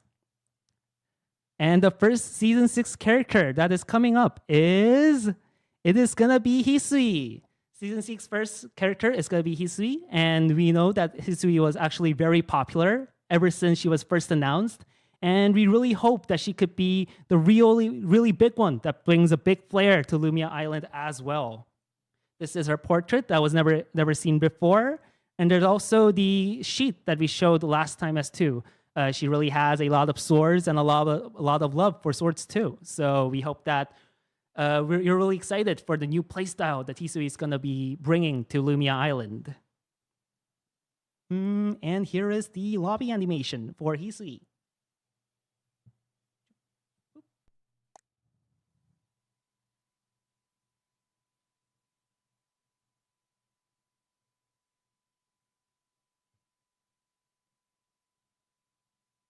Okay, kind of got it. Okay, now that's all for our first character for Season 6. And the second character is also a known character that we showed last season. It is going to be... Oh, doesn't work again. It's going to be Justina. Justina is going to be our second character of the season. And although we can't share more art due to it being under work, we're very excited to show her off too. So a bit of a more lore drop on Justina is that Justina makes her way to Lumia Island, and she's actually representing a mysterious group. And she wields this giant Astra Buster that projects the power of VF. And we're gonna name drop the weapon type too. Justina actually uses the crossbow weapon type, but it's actually gonna be a much more futuristic feeling compared to the other crossbow wielders too. And we don't really have anything more of art style to show off Justina at the moment, but we hope that we can release more as time goes on. But we do have this cool special illustration of our new Season 6 characters for Hisui and Justina.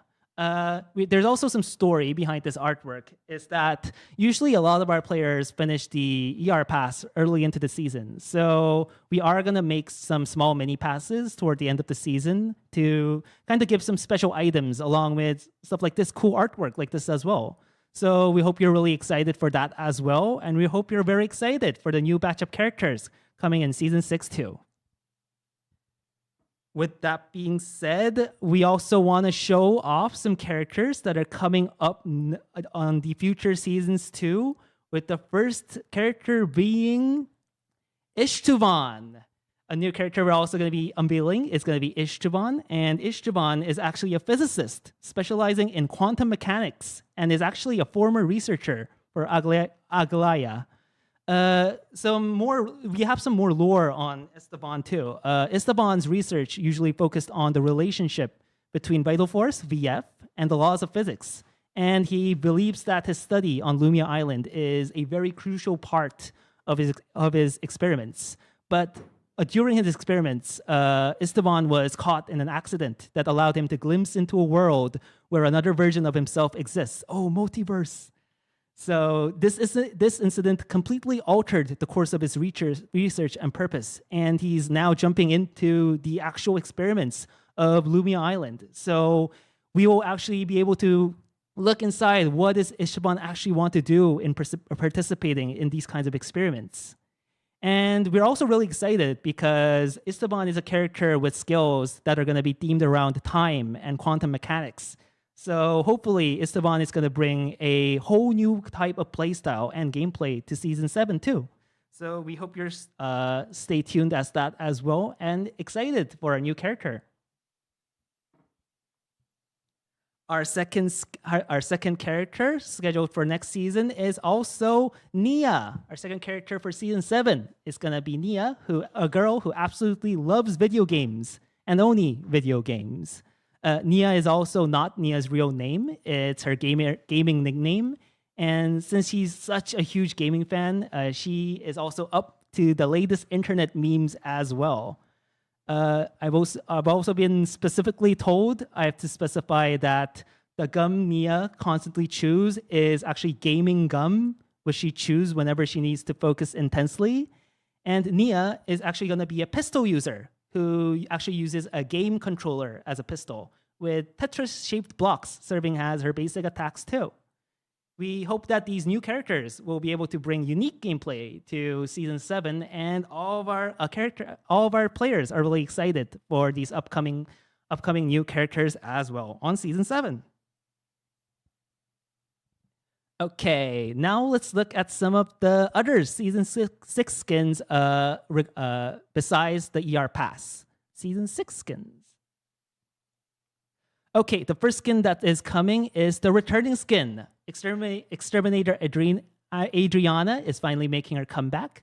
We did say before that bringing the old skins back is a more harder process and time-consuming process because we have to jump through a lot of hoops to get the artwork rolling again. But we do hope that we can bring back at least one per season. And yeah, we're excited to say that we're going to bring back Exterminator Adriana this season. And yeah, we hope you're excited for this as well.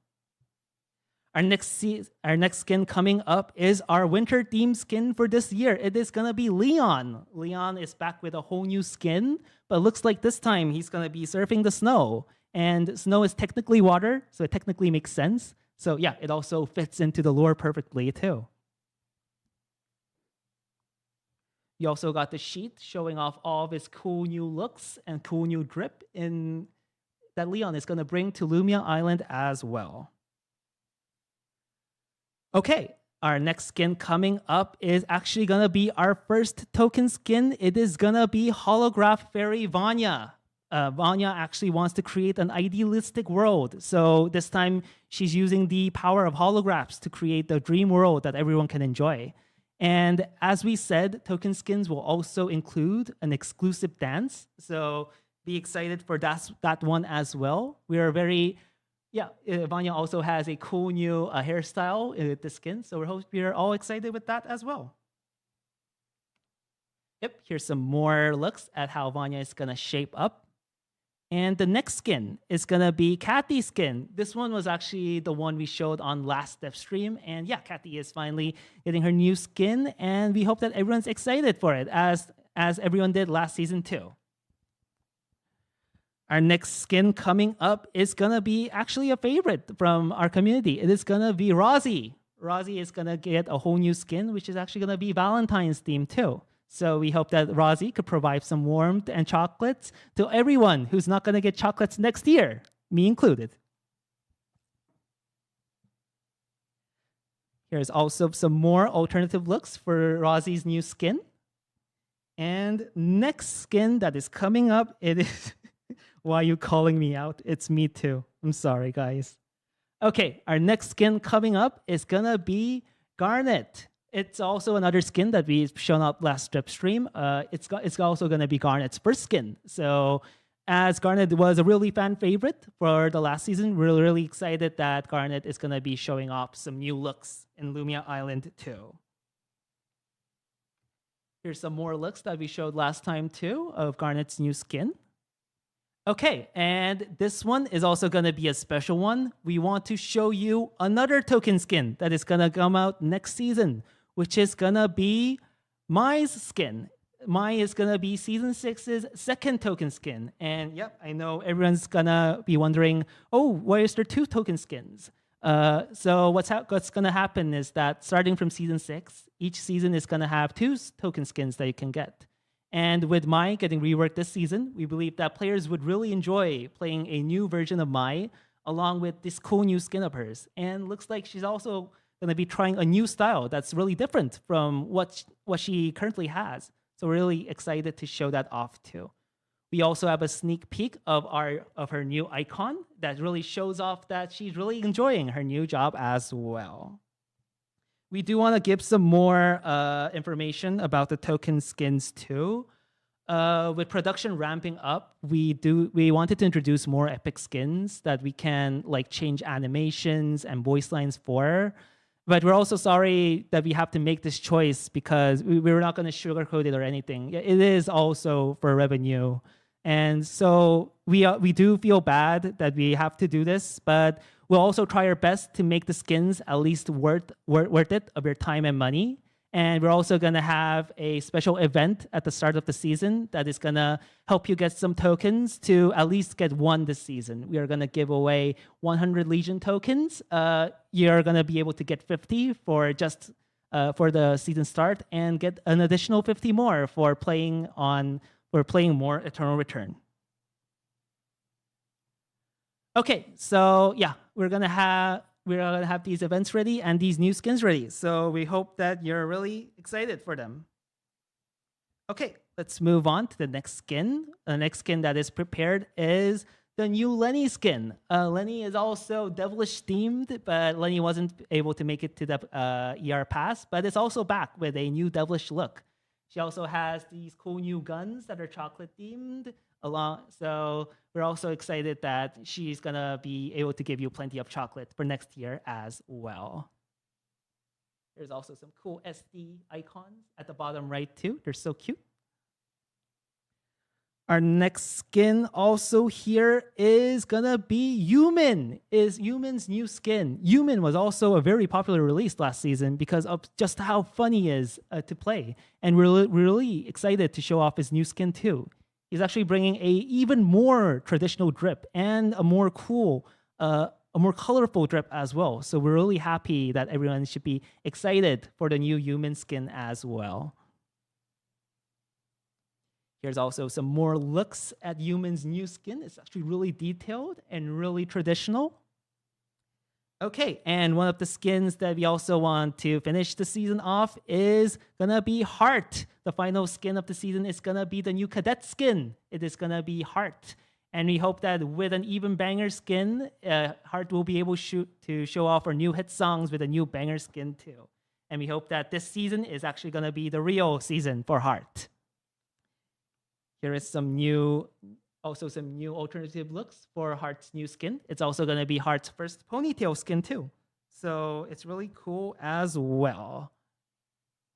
Okay, that's all the skins we have prepared for this season, but we do want to talk about a bit more about skins. There are characters that have long awaited for these skins, and we are really excited to announce that Martina, Barbara, and Chloe is also going to get skins over the course of season 7 and 8. They were a long time coming, and we really hope that the skins would be worth the wait. We can't show off everything yet, but we at least wanted to show off one of them.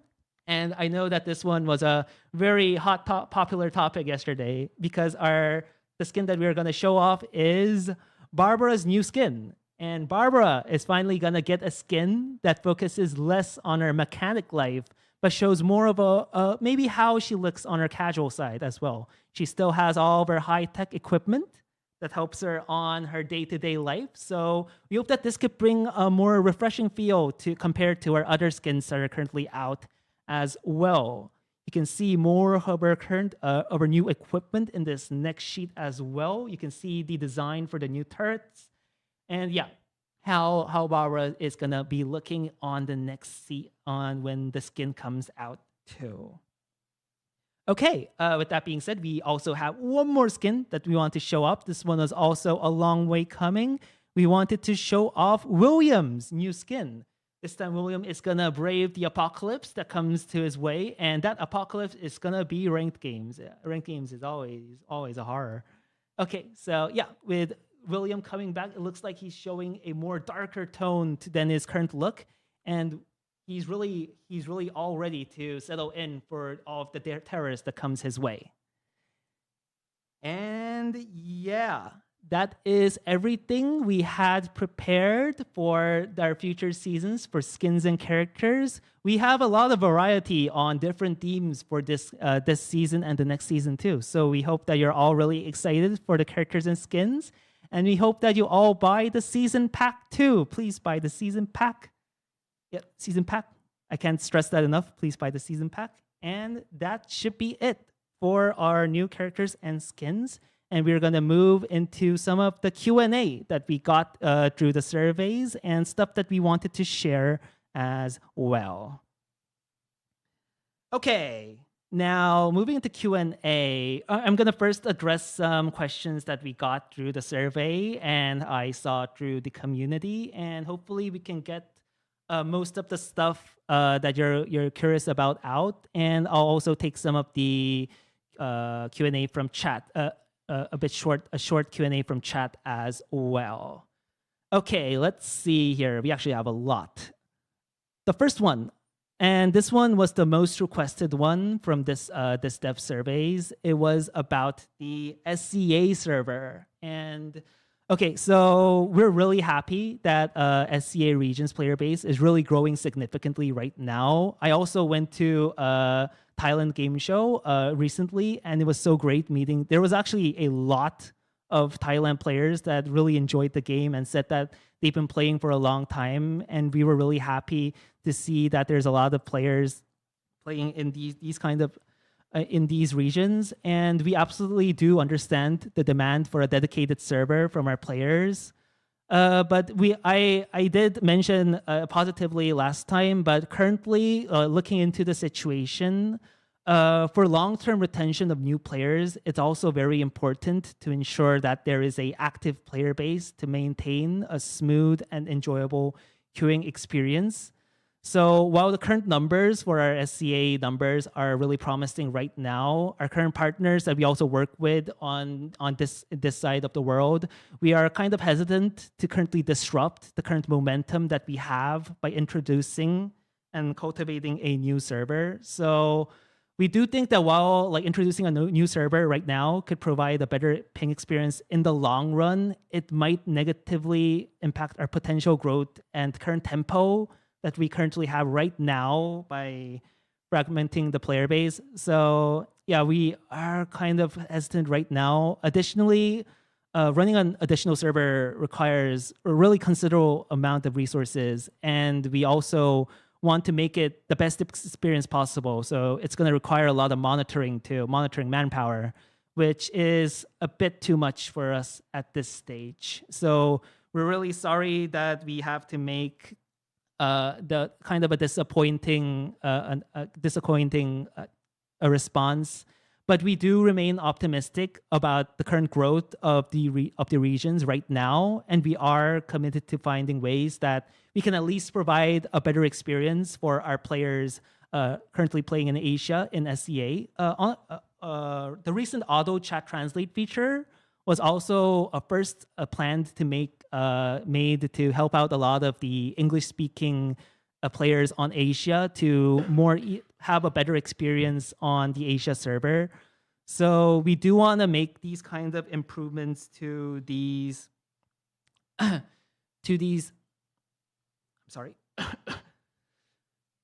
the overall experience. And we're really sorry that we can't give a positive response right now, but we hope that we can look to a brighter future. We are growing every day, and with us growing every day opens up new possibilities that we can do.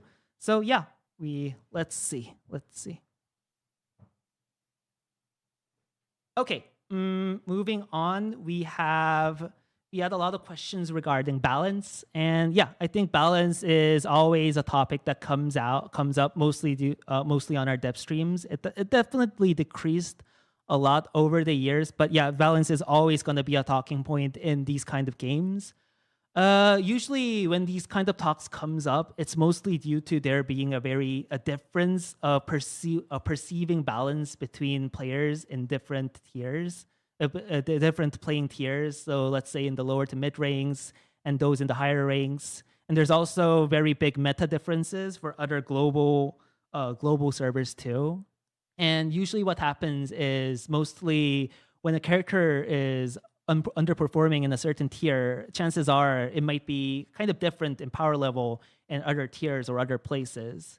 And although we do try and get a precise balance feedback from a bit of the higher tiers because they have a bit more precise kind of a feeling in the feedback, but we do want to note that we have to make balance adjustments that all ranks are taken into account. So yeah, it's a really hard. It's kind of a really hard thing for us because there is no perfect balance, and we'll always have to like try and chase what is currently best and what we think is currently best. So there isn't gonna be like a perfect balance, but we do want to, make it at least fair as possible. And also, we do kind of buff characters a lot with lower pick rates, and some of our players do kind of question that because some of the characters with low pick rates have they sometimes have good numbers, but what we do believe that sometimes a low pick rate character means that they might have been fallen out of the meta, and the balance is also important. But we do want to kind of refresh the meta continuously to make sure that the meta isn't too stale and it brings a newer experience as the time goes on. So we sometimes do intentionally give more attention to underpicked characters, and that's a slightly different story. But yeah, overall we are looking at different metrics from all over the tiers, and hopefully we can make it a better experience as we move on. We are gaining more experience every time we do a patch, every time we do a season, every year. So I believe that this is something that hopefully we can do better on as time goes on. And we hope that Season 6 is going to be a much more balanced season that our players would perceive than Season 5, and we'll do our best to make it so. Okay. Let's see. Our next one up is... there was a question about tutorials. We mentioned before that we're going to continue to try and improve tutorials, and we're going to implement a deadlock type guide as well. It's going to be done around Season 6 or 7. Next question was cadet skins. Cadet skins are honestly special skins to commemorate rank seasons. And we just want to say we currently do not have plans to make 2 per season or make them come back at this point of time. So that is our state right now. Right now. Okay, next question we had in the survey was, let's see. Okay, character vote. We recently had the character vote, and we're gonna make skins based on who won. So the Debbie Marlene skin that was voted first place will be coming on Season 7, and the second and third place, which was Abigail and Magnus, will be coming out in Season 8 for the character vote. So next question. This one was actually a pretty big one that we wanted to say. There's always players asking me if Eternal Return isn't doing collabs with other IPs. And we're really happy to say that with us growing in size over the seasons, we are finally in a position where other IPs are recognizing us for doing stuff together, doing collaborations. And we are finally in a position that we can try something out. We do want to say that if we do this, we do have to make timelines, we have to do planning. So with the production timelines set right now, you'll likely see collabs popping up in possibly seasons 9 or 10, but we are talking and working hard to create exciting crossovers to Eternal Return that I think will benefit not only will benefit regions all around the world. We will be doing IPs that are recognizable even in global regions. And we think that with the right collabs, we can bring a lot of interest even in global markets. So I'm really excited that we are finally in a position to do these kinds of stuff.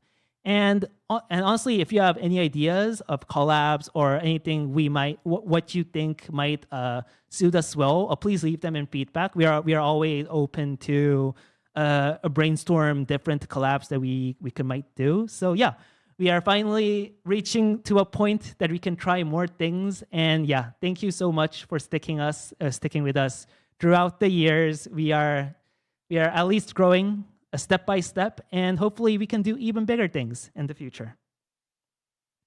Okay, next question. We had weapon additions. Weapon additions are currently on hold due to resource constraints. We usually, like, adding a new weapon type means we have to create new animations, new effects, new items. It really delays the production of other features. So we are holding off on it right now. But, in the future, we never know. We can try something if we think it's possible. So yeah, we'll put a pin in it, but yeah, we'll see. Okay. There was also a really big need for story content, and we are trying to do more story content. As we saw in season 5, we did the 4-cut panel comics, 4-panel comics. We had the kind of a big lore drop with Garnet and Kenneth. So we're trying different ways so that some of our story enthusiasts can do more, to have more of these lore bits. And also, with starting in season 6, we will be introducing mini passes, as we said before. And with the new illustrations and 4-panel comics, we also want to put in more story content in different ways so that our community can enjoy it too. So it's going to take some time, but we hope you're very excited about it. Next one is, this one was also in feedback. There was a feedback saying that we change animal spawns too often. And yeah, we do agree we changed it a bit too often. So we'll try not to do it as much as previous seasons. We're sorry. Next one was about the AI bots being too dumb. And yeah, we agree that our AI bots are sometimes a bit dumb and was kind of a down point, especially since some of the global regions have a much more higher probability of bumping into these bots. But we're happy to say that we are discussing with companies that provides AI bot solutions to major games, and maybe it's possible we can implement a better bots with enhanced AI within probably the next 2 or 3 seasons. So hopefully we can provide a better experience through this. That being said, we will move on. Let's see. Okay, next part of Q&A.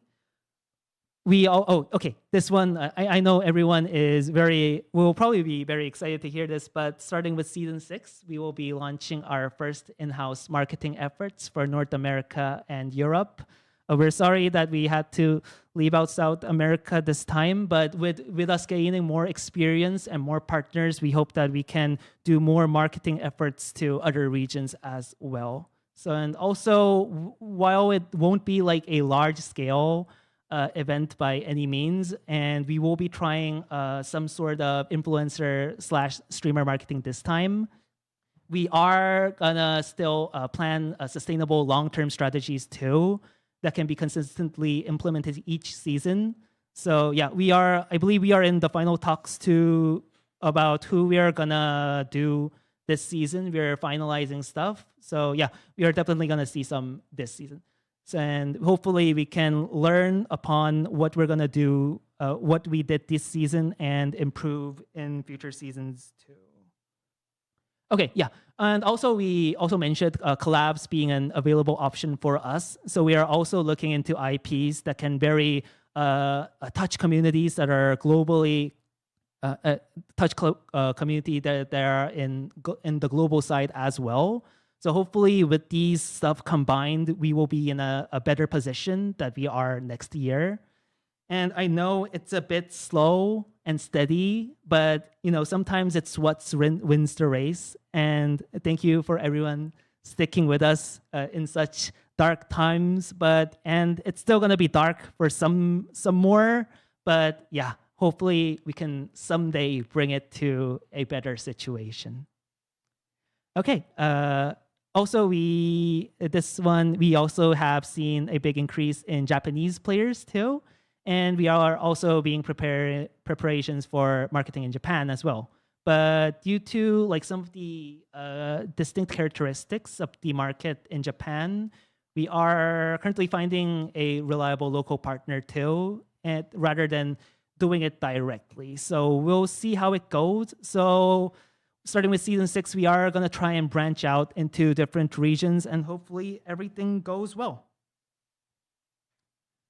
Okay, this one's also a bit global oriented. We are currently preparing to launch a global online merchandise store with the goal of opening it in December. And we'll also be releasing special merchandise items alongside the launch too. We are aware that the shipping fees are quite expensive, and yeah, we're really sorry. But yeah, we'll have to find different ways of how we're gonna improve the situation. But yeah, we'll see how we can reduce this. But yeah, the only thing we can say right now is that we're sorry, and yeah, we'll see how we can do it. Okay. Oh, we also mentioned this a bit in the responsiveness part, but we're also gonna be implementing our first major Unity engine update since the game's official launch. And usually Unity typically undergoes a lot of minor updates regularly, but major updates we only apply after we've done extensive stabilization for the Unity update itself, and I would say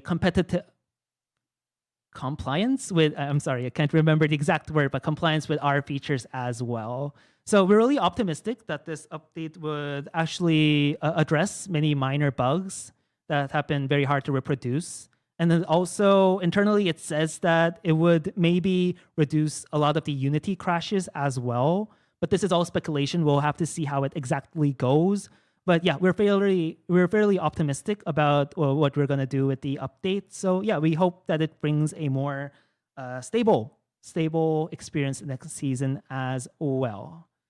Optimization is also a popular topic that always comes out. And as we said, I think we mentioned this in the previous season too. Optimization is something that we have to do every patch, and we have made some strides in optimization this season too. We have made notable improvements, but with the load of new seasonal features this season, we can't really say that it's gonna be better than right now. But we do want to say that with each season, with each new feature, we are it's kind of like a cat and mouse race where like the new seasons make the game worse in optimization, and we would make optimization changes to make up for that. So hopefully our optimization stuff that we do outspeeds the stuff that the new features bring in. But yeah, it's still gonna be a race from here, and it's the same as marketing. It's gonna be a slow process, but we still wanna, optimization is a big priority for us, and we will continue working towards making the performance better with future updates and future seasons. Okay, let's see. I had a bit more. Yep, here it is. Okay, these are some of the ETC questions. There was people asking about console or mobile versions of Eternal Return. Currently, we are not developing console or mobile versions, because with the current size of our development team, it's already a bit hard to sustain the PC version alone.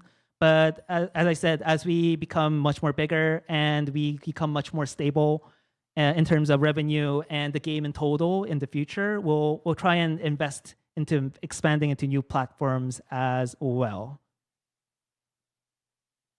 Okay. Another question here is, adding snow to Lumia Island. Everyone really wants the snow map to Lumia Island to come back, but it's really currently difficult due to the snow map is really bad in terms of optimization. It really burdens a lot of the PCs. So unless we really have a major overhaul of the engine or we make a big optimization stride, it seems very unlikely we'll be able to try the snow map again. But we are happy to say that we have prepared some Christmas-themed decorations for some of the parts in the map. So I think everyone could at least enjoy the holiday spirit, at least somewhat, in Lumia Island. So yeah, we're excited for that one. And yeah, we finally made it to the end of the year. It's almost Christmas. Thank you so much for a great year of Eternal Return 2.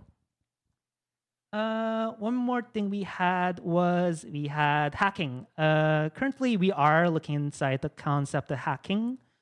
We do believe that the concept of just eliminating all characters with hacking isn't really something that's viable in Eternal Return, but it is still something that we want to do eventually. We believe that with elements like gadgets or secret labs being introduced every season, every season brings us more closely to what we think we can do with hacking. So yeah, we'll have to see in the future, but yeah, it's definitely something. The concept of hacking is definitely something we want to do with future features. So yeah, we hope that we can make a fun and interactive hacking system someday, and it would live up to the hype that every player would want. Okay, this one is gonna be our last one for my prepared one. So it's more about Eternal Return in a whole. A lot of people have been asking about what's going to be the future of Eternal Return and in overall growth, and we do want to give a clearer picture around this. So Eternal Return is ever growing. We had a very sharp growth during season 1. We had a slight decline in season 2, but we have seen a steady growth across seasons 3, 4, and 5. And season 5 was the biggest season with the biggest impact as well. And due to that, we are really optimistic about our future growth in season 6 as well. And we really want to be here in the long term. One of the games that we really look as our role model was a PvP game developed in Canada. It starts with D. It has three words. And it's also a big success story on Steam. The game launched in 2016. It started with around 20K players, but right now it has steadily grown over the years. It's kind of in like a 50K to 100K today, and we really want to kind of do something like that. We want to steadily grow into a position that we can be somewhat big. And despite seasonal fluctuations, we have been on a stable trajectory over time in terms of growth. And yeah, in just over a year, I think we have achieved a lot in terms of stability and success. And we are gaining more ground. And yeah, more options are opening up to us. Global reach, collabs, we are growing up to having more chances. And hopefully these chances would help us branch out further. And hopefully we can flourish one day as other games as well. We really dream of making a successful game, making great events, and make very memorable media, like stuff like that too. Because I recently saw Arcane too, and I think it really brings a lot of terms of a connectivity to the game, and it creates very memorable moments for the players. And we really want to do something like that in the future, hopefully, if we become successful. So, but if we were to do something like that, we would have to be a game that endures. And if we want to endure, we believe that the community is something that is really core to us. And it's really something that keeps us going and is pushing us. It's probably the most important thing that's pushing us to go higher a bit, at least a bit more. So hopefully, Eternal Return could be a game that is loved for years to come, and we hope that Nimble Neuron stays as like a company that stays close to our community too. So thank you all for playing Eternal Return, and yeah, we hope that we can improve. Thank you. And that being said, that is all we have with our PPT. That is all that we had prepared. I think we can switch the screen. Yo, I'm back. Okay, so I think before we end, we can take some questions from the chat before we end. We can't do anything like very heavy stuff, but yeah, we will try and get some of the feedback interpretation there too. Okay, everyone, start asking questions right now. Wait. Oh, I'm sorry. I'm a read some of these chats. I'm sorry. Wait, my Twitch is loading. How is Windy allowed to be this cute? I know. I'm so cute. Okay. Does Wolf One have a favorite character or two? My favorite character is Kiara. Everyone knows that. That's all you get to know. Any plans to add DLSS or FSR frame generation? DLSS나 그 프레임 늘려주는 그런 AI 기술 같은 거 넣을 생각 있는지. 지금은 준비하고 있는 부분은 없는 것 같습니다. There are currently no plans for technical stuff like DLSS or FSR at the moment. 하지만 미래에는 항상 연구는 해보겠습니다. 네. Okay, but we'll look into it to see if it's something that could help our players in the future.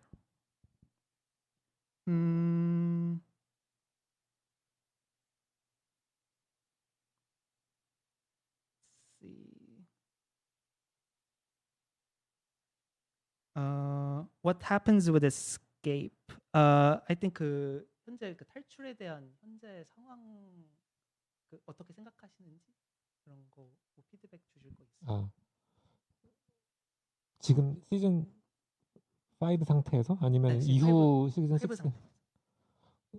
탈출은 이제 원하지 않는 게임을 좀 끝낼 수 있는 수단으로서 일종의 항복, 서렌더 로직으로서는 유효한 것 같아서 아마 이제 이후 시즌들에는 탈출이 조금 더 지금보다 좀 더 쉽게 할 수 있도록 좀 해주려고 하는 계획을 하고 있습니다. 네. Okay, I think escape currently works as a kind of a surrender mechanic that is in kind of a battle royale format right now. But we do want to try and rework it so that players could more easily use that concept. We're maybe try and rework it to make it so that it's more useful and more easier accessible to use for players in the future. Let's see.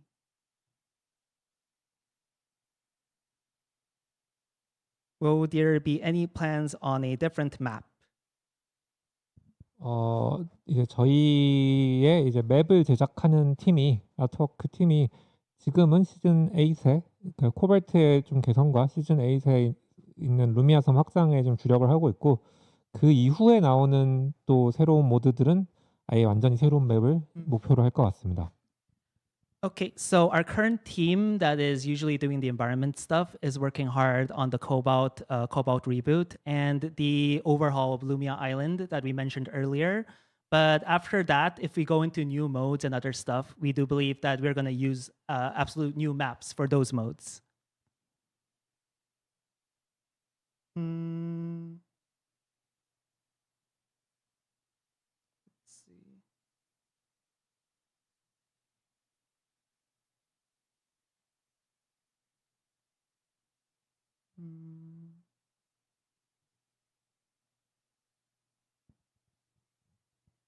Is there gonna be a character ban system? 지금은 이렇게 고려하고 있지는 않고요. 랭크에서 이제 캐릭터 밴 시스템이 필요한 부분이 있고 실제로 대회에서는 그것이 이루어지는 부분들이 있지만 아직은 이제 하나의 캐릭터로만 랭크를 하는 사람들이 많기 때문에 저희 같은 경우에는 조금 더 시간이 필요하지 않을까라고 생각을 합니다. Okay, so we do understand that there is some need of a character ban system. As you can see in stuff like esports, we do have some kind of ban system that is implemented, but we do also think that there are a lot of our players that play only one character in a kind of a ranked situation. So due to that, we aren't currently planning any kind of system as of now.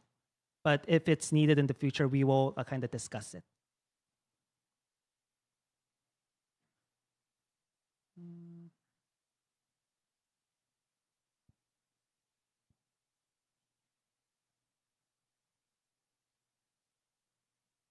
Since Lead Island Alt won't interact with wild animals with the rework, will there be more characters receiving the same adjustment? 네, 아마 뭐 이번에도 그 리다린 외에도 야니 같은 그 조치를 받았고 그것들이 좀 절실히 필요한 캐릭터가 있다면 지난 시즌에는 혜진이 이제 그런 역할을 했었는데요. 그것들을 계속해서 좀 고려하고 있습니다. Okay, yeah, we're continuously looking at characters that needs these kind of adjustments. We did Hijin last season, and we did Yan and Lead Island this season. So we're gonna continue to monitor our characters, and if there are any characters that kind of need this kind of change, we will look into them and enforce them. Oh. Is there any plan to add some category to sort out animated emotes from static ones? 정적 이모티콘이랑 동적 이모티콘 나눠줄 카테고리 알겠습니다. 그거는 이제 이 편의 기능이기 때문에 그 투두 리스트에 올려놓겠습니다. Okay, that sounds good. So we will put it on our to-do list. But as we said before, we have a list of hundreds of improvements we want to do. So we can't really tell you like when we can do it. But okay, I think it's a good idea. So we'll put it on the list.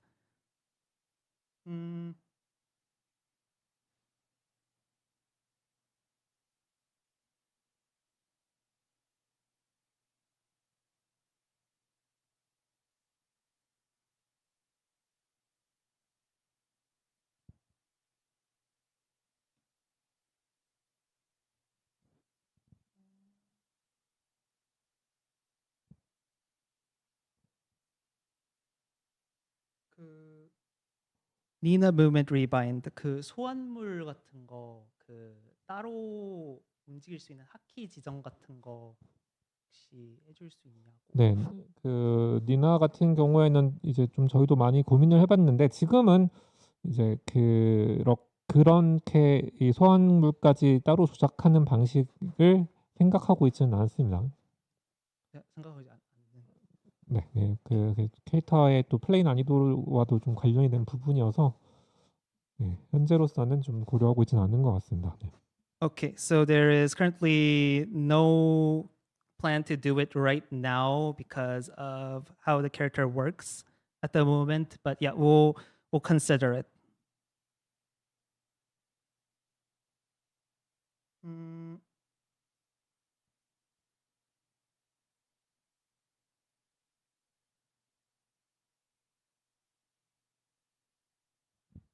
캐릭터 스킨 출시 주기에 대해서 물어보시는 분이 있는데 How long a character have to wait for getting a new skin even yeah.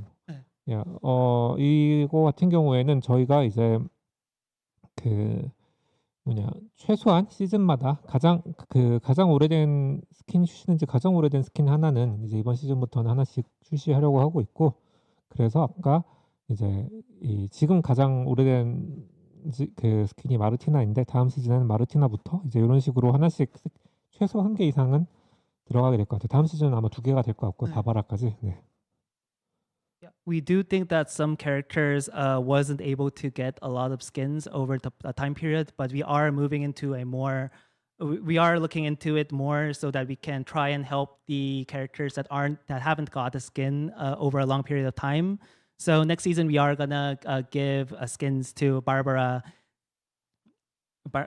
Characters like Barbara, so that every character and Barbara and Martina that haven't gotten skins in such a long time, we will try and see if we can care more about those characters to get skins, the characters that haven't gotten skins for a long time.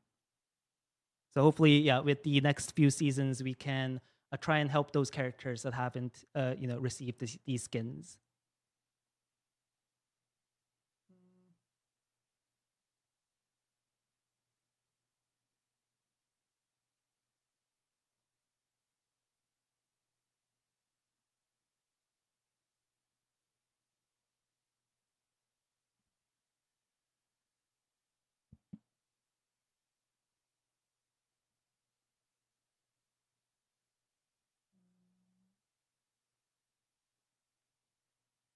그 customizable ping wheel, 핑 하는 그거 커스터마이징.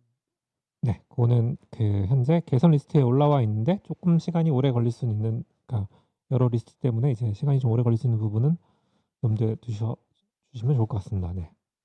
The customizable ping wheel is already on the list, but yeah, we have to do prios and we also have to do some of the text stuff too. So we can't really give you a clear idea about when it's gonna come out, but yeah, it's on our mind.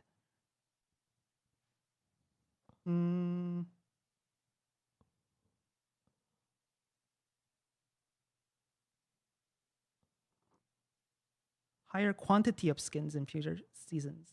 스킨을 더 많이 낼 생각이 있는지. 조금씩 이제 늘어나긴 할 것 같은데요. 다만 이제 이 캐릭터 파이프라인, 스킨을 제작하는 파이프라인을 늘려야 되는 부분이고, 그러다 보니까 이제 이번 시즌에부터 이제 영웅 스킨이 하나가 더 추가되었는데, 사실 그렇게 하기 위해서도 저희가 꽤 여러 사람들이 더 이제 충원됐었거든요. 이제 그런 식으로 조금 시간이 걸리는 부분이 될 것 같습니다. Okay, so making a skin actually takes a long period of time to plan. We have to make all of these timelines, and we also need a lot more people working on these skins too. So currently, we did increase the quantity of skins a bit. With this season, we are gonna have a new epic skin, having one more epic skin this season. But it also took a lot of resources and also additional manpower to do that. So it's gonna be a slow process, but I think this is also something that can be increased as we move as we become much more bigger. 네, 유튜브 쪽에서 온 질문도 있어서 저기 VRS is the scouting vision on VRS affected by weather effects? 예, 아니요, 날씨의 영향을 받지는 않을 것 같습니다. 수직 발사 장치는 날씨의 영향을 받지는 않을 것 같고요.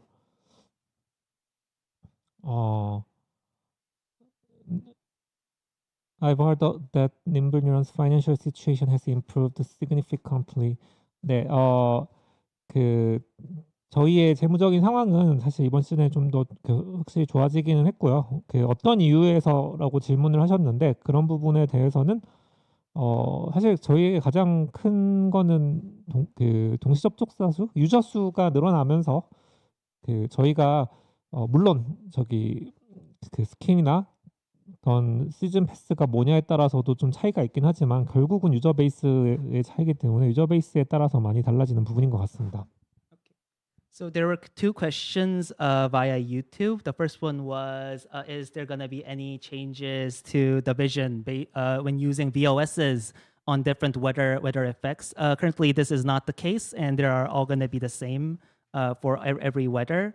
There was also a question about the current financial status about Nimble Neuron, because there was some news articles that said Nimble Neuron is in a much better state financially. And they asked what actually caused this increase. So what we can say is that this increase is caused by the increase of player base, and the player base like buying more stuff that we have released. We also have a big financial flux between what the season pass actually is. So I think multiple type of stuff like this affected our status right now, and we're really thankful that season 5 turned out very, very well, and we will be able to do different things in the future. Okay, let's see. I will take a few more.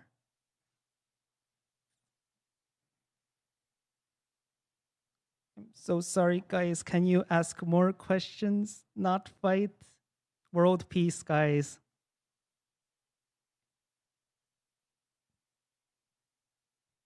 아, reverse camera drag scroll. 그 도타에 그 카메라 드래그라고 그 찍어서 이렇게 그 카메라 옮기는 기능이 있는데 그런 거 추가해 줄 수 있냐고.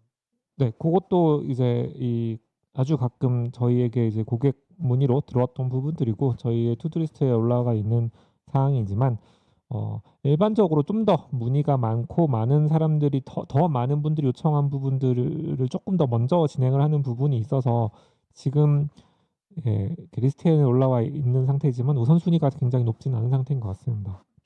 So for reverse camera drag scroll, it is something that is currently on our list. We do get feedback from it on other sources too.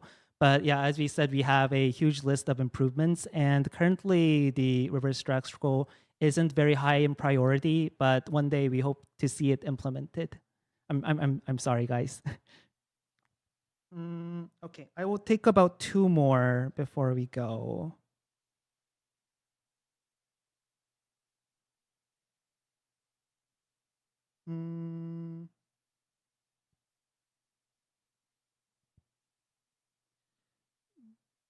Group emotes.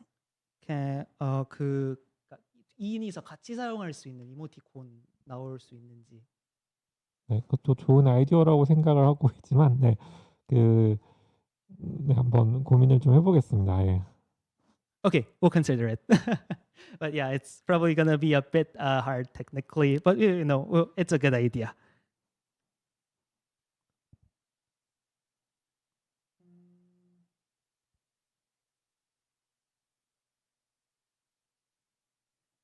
Can Wolf One do the Charlotte dance, please? Control 7. Yeah. Okay. He says, look at it in game, not here. Sorry, guys. I tried.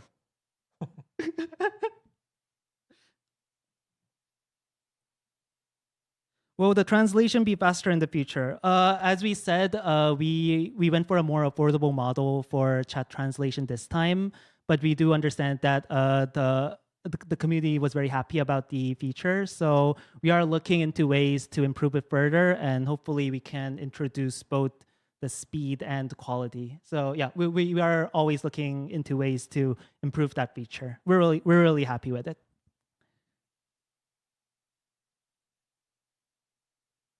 Will there be more lore like the old Black survival manga? 만화 웹툰의 형태로는 지금은 생각하지는 않고 있고요. 다만 이제 미드 시즌 이후에 퀘스트북 형태로 조금씩 이제 아마 시즌 7이나 시즌 8 정도부터는 조금씩 스토리 컨텐츠가 더 추가될 수는 있을 것 같습니다. 지금은 현재 이 게임 내에서 게임 바깥에서는 저희가 직접 하기보다는 뭔가 이 협업을 할 수 있는 파트너를 찾아야 될 것 같고 저희 내부에서는 일단 게임 내에서의 스토리 비중을 조금이라도 높이기 위해서 지금 노력하고 있습니다. Okay, as we said in the previous part of the dev stream, we are looking into introducing more story content. As we mentioned, we are trying to do the mini passes to include more story content like illustrations, 4-panel comics. We want to do this kind of stuff. But currently, we want to do it more on an internal scale right now. And if you want to do more external scale stuff like a manga or webtoons, we will have to look for external partners. But right now, I think we do want to introduce more story content. So we'll see how it goes in the future. 가넷 같은 경우는 케네스와 어떤 연관된 스토리가 과거의 스토리가 있었고 이번 시즌에 새로 나오는 히스이와 유스티나 모두 그런 식의 이제 관계성을 좀 가지고 또 이 실험을 주관하는 아글라이아와 별개로 히스이나 유스티나는 서로 다른 팩션에 속해 있어서 그런 이제 팩션들이 조금씩 이 세계관 속에서 등장하기 시작할 것 같습니다. With both characters in season 6, Hasey and Justina, representing different groups within the whole lore of Eternal Return, they are actually in factions other than just Aglaya. So we believe that with introducing these characters and introducing more lore bits with these kind of characters, we will be able to give you a better story experience overall, even in the next season too. So we hope you're all excited for that one. Okay. Will the VOD of the stream be on YouTube? Yep, I'll make sure that the VOD is on YouTube.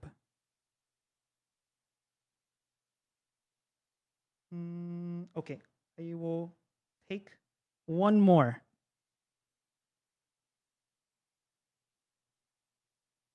Can you at least do Charlotte Wendy? No. No.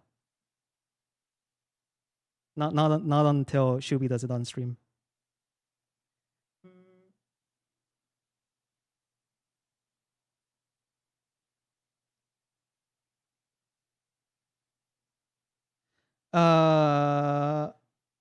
Will there be in-game voice line interactions? 캐릭터 간 상호 간 대사 같은 거 추가될 수 있는지 미래에.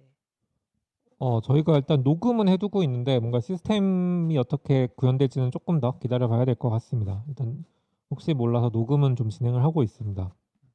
We do already have some interaction voice lines recorded, but we aren't really sure how we are going to shape up the whole, like how it's going to be utilized in game. So it's something that we do want to do, and we do already have voice lines for it. We just need to figure out how we can do it in an immersive way in game. Okay. What? I'll take one more. I'm sorry.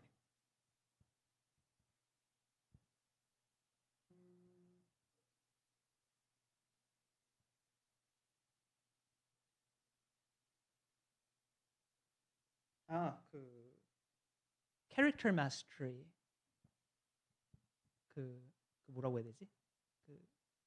캐릭터 레벨 같은 거. 숙련도. 네. 관련해서 계획 있는지.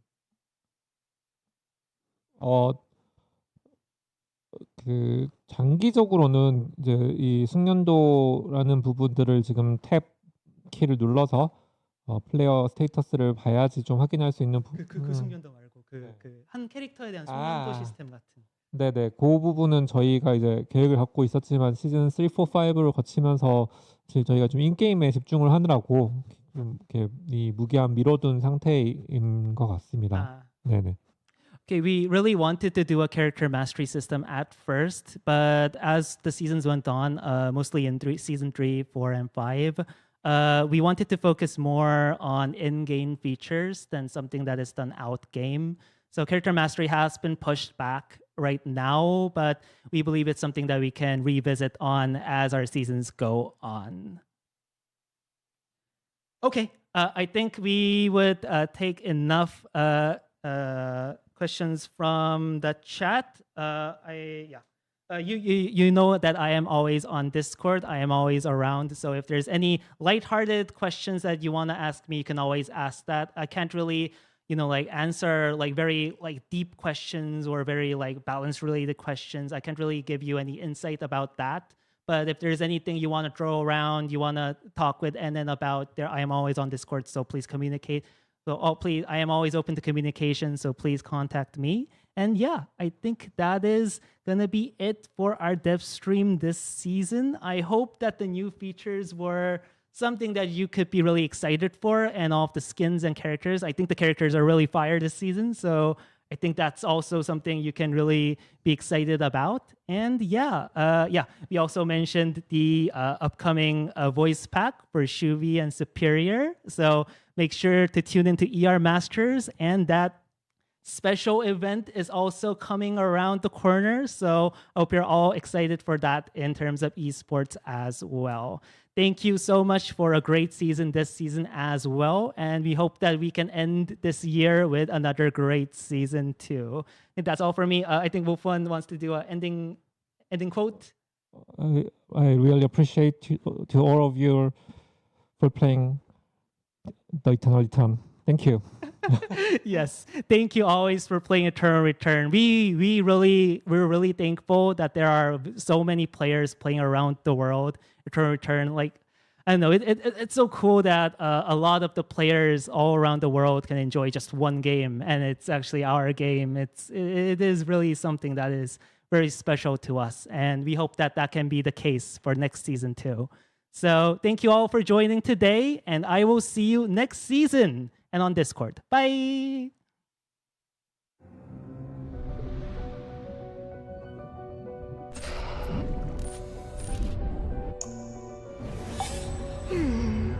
What can I do for fun around here?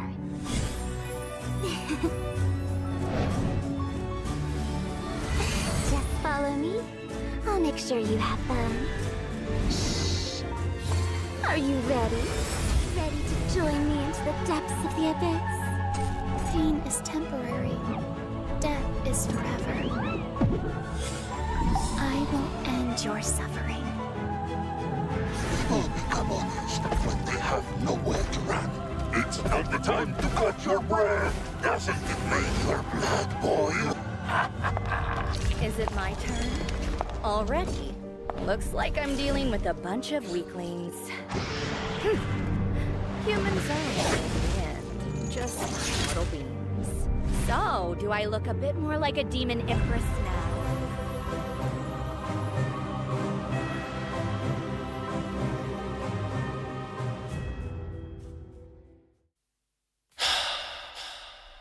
I can't keep going on. The pain inside my chest gets worse sometimes. Everything is wrong. I'm reaching for something out of line. I keep getting closer.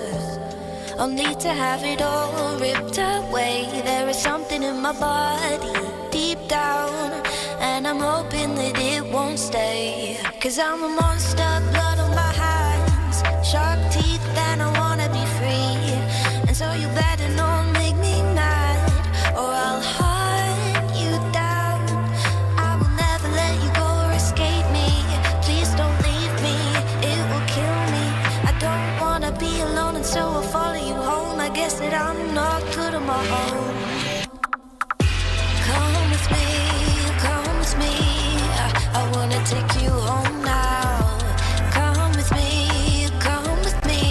No one else will know what I've done. Oh, what have I done? Tears cleaning up the blood. Come to me, come to me. What have I become? 3, 2, 1, can't keep going on. Day and night, wanna see you run. Moon and sun, hiding in the darkness, my safe place. There is something in my body, and I'm letting it lead the way. Come, come, come with me. I know this is my destiny. Come, come, come with me. I think this is a felony. You got me captivated. I'll take every part of you. Come, come, come with me. The monster in me needs to feed.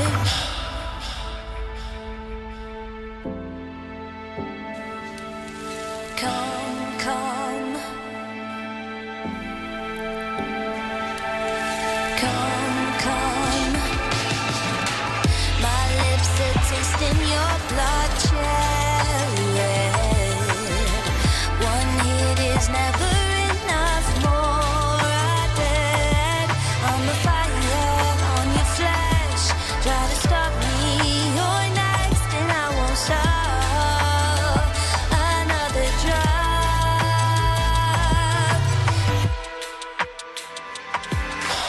Come, come, come with me. I know this is my destiny. Come, come, come with me. I think this is a felony. You got me captivated. I'll take every part of you. Come, come, come with me. The monster in me needs to feed. I can't keep going on. The pain inside my chest gets worse sometimes. Everything is wrong. Everything is wrong.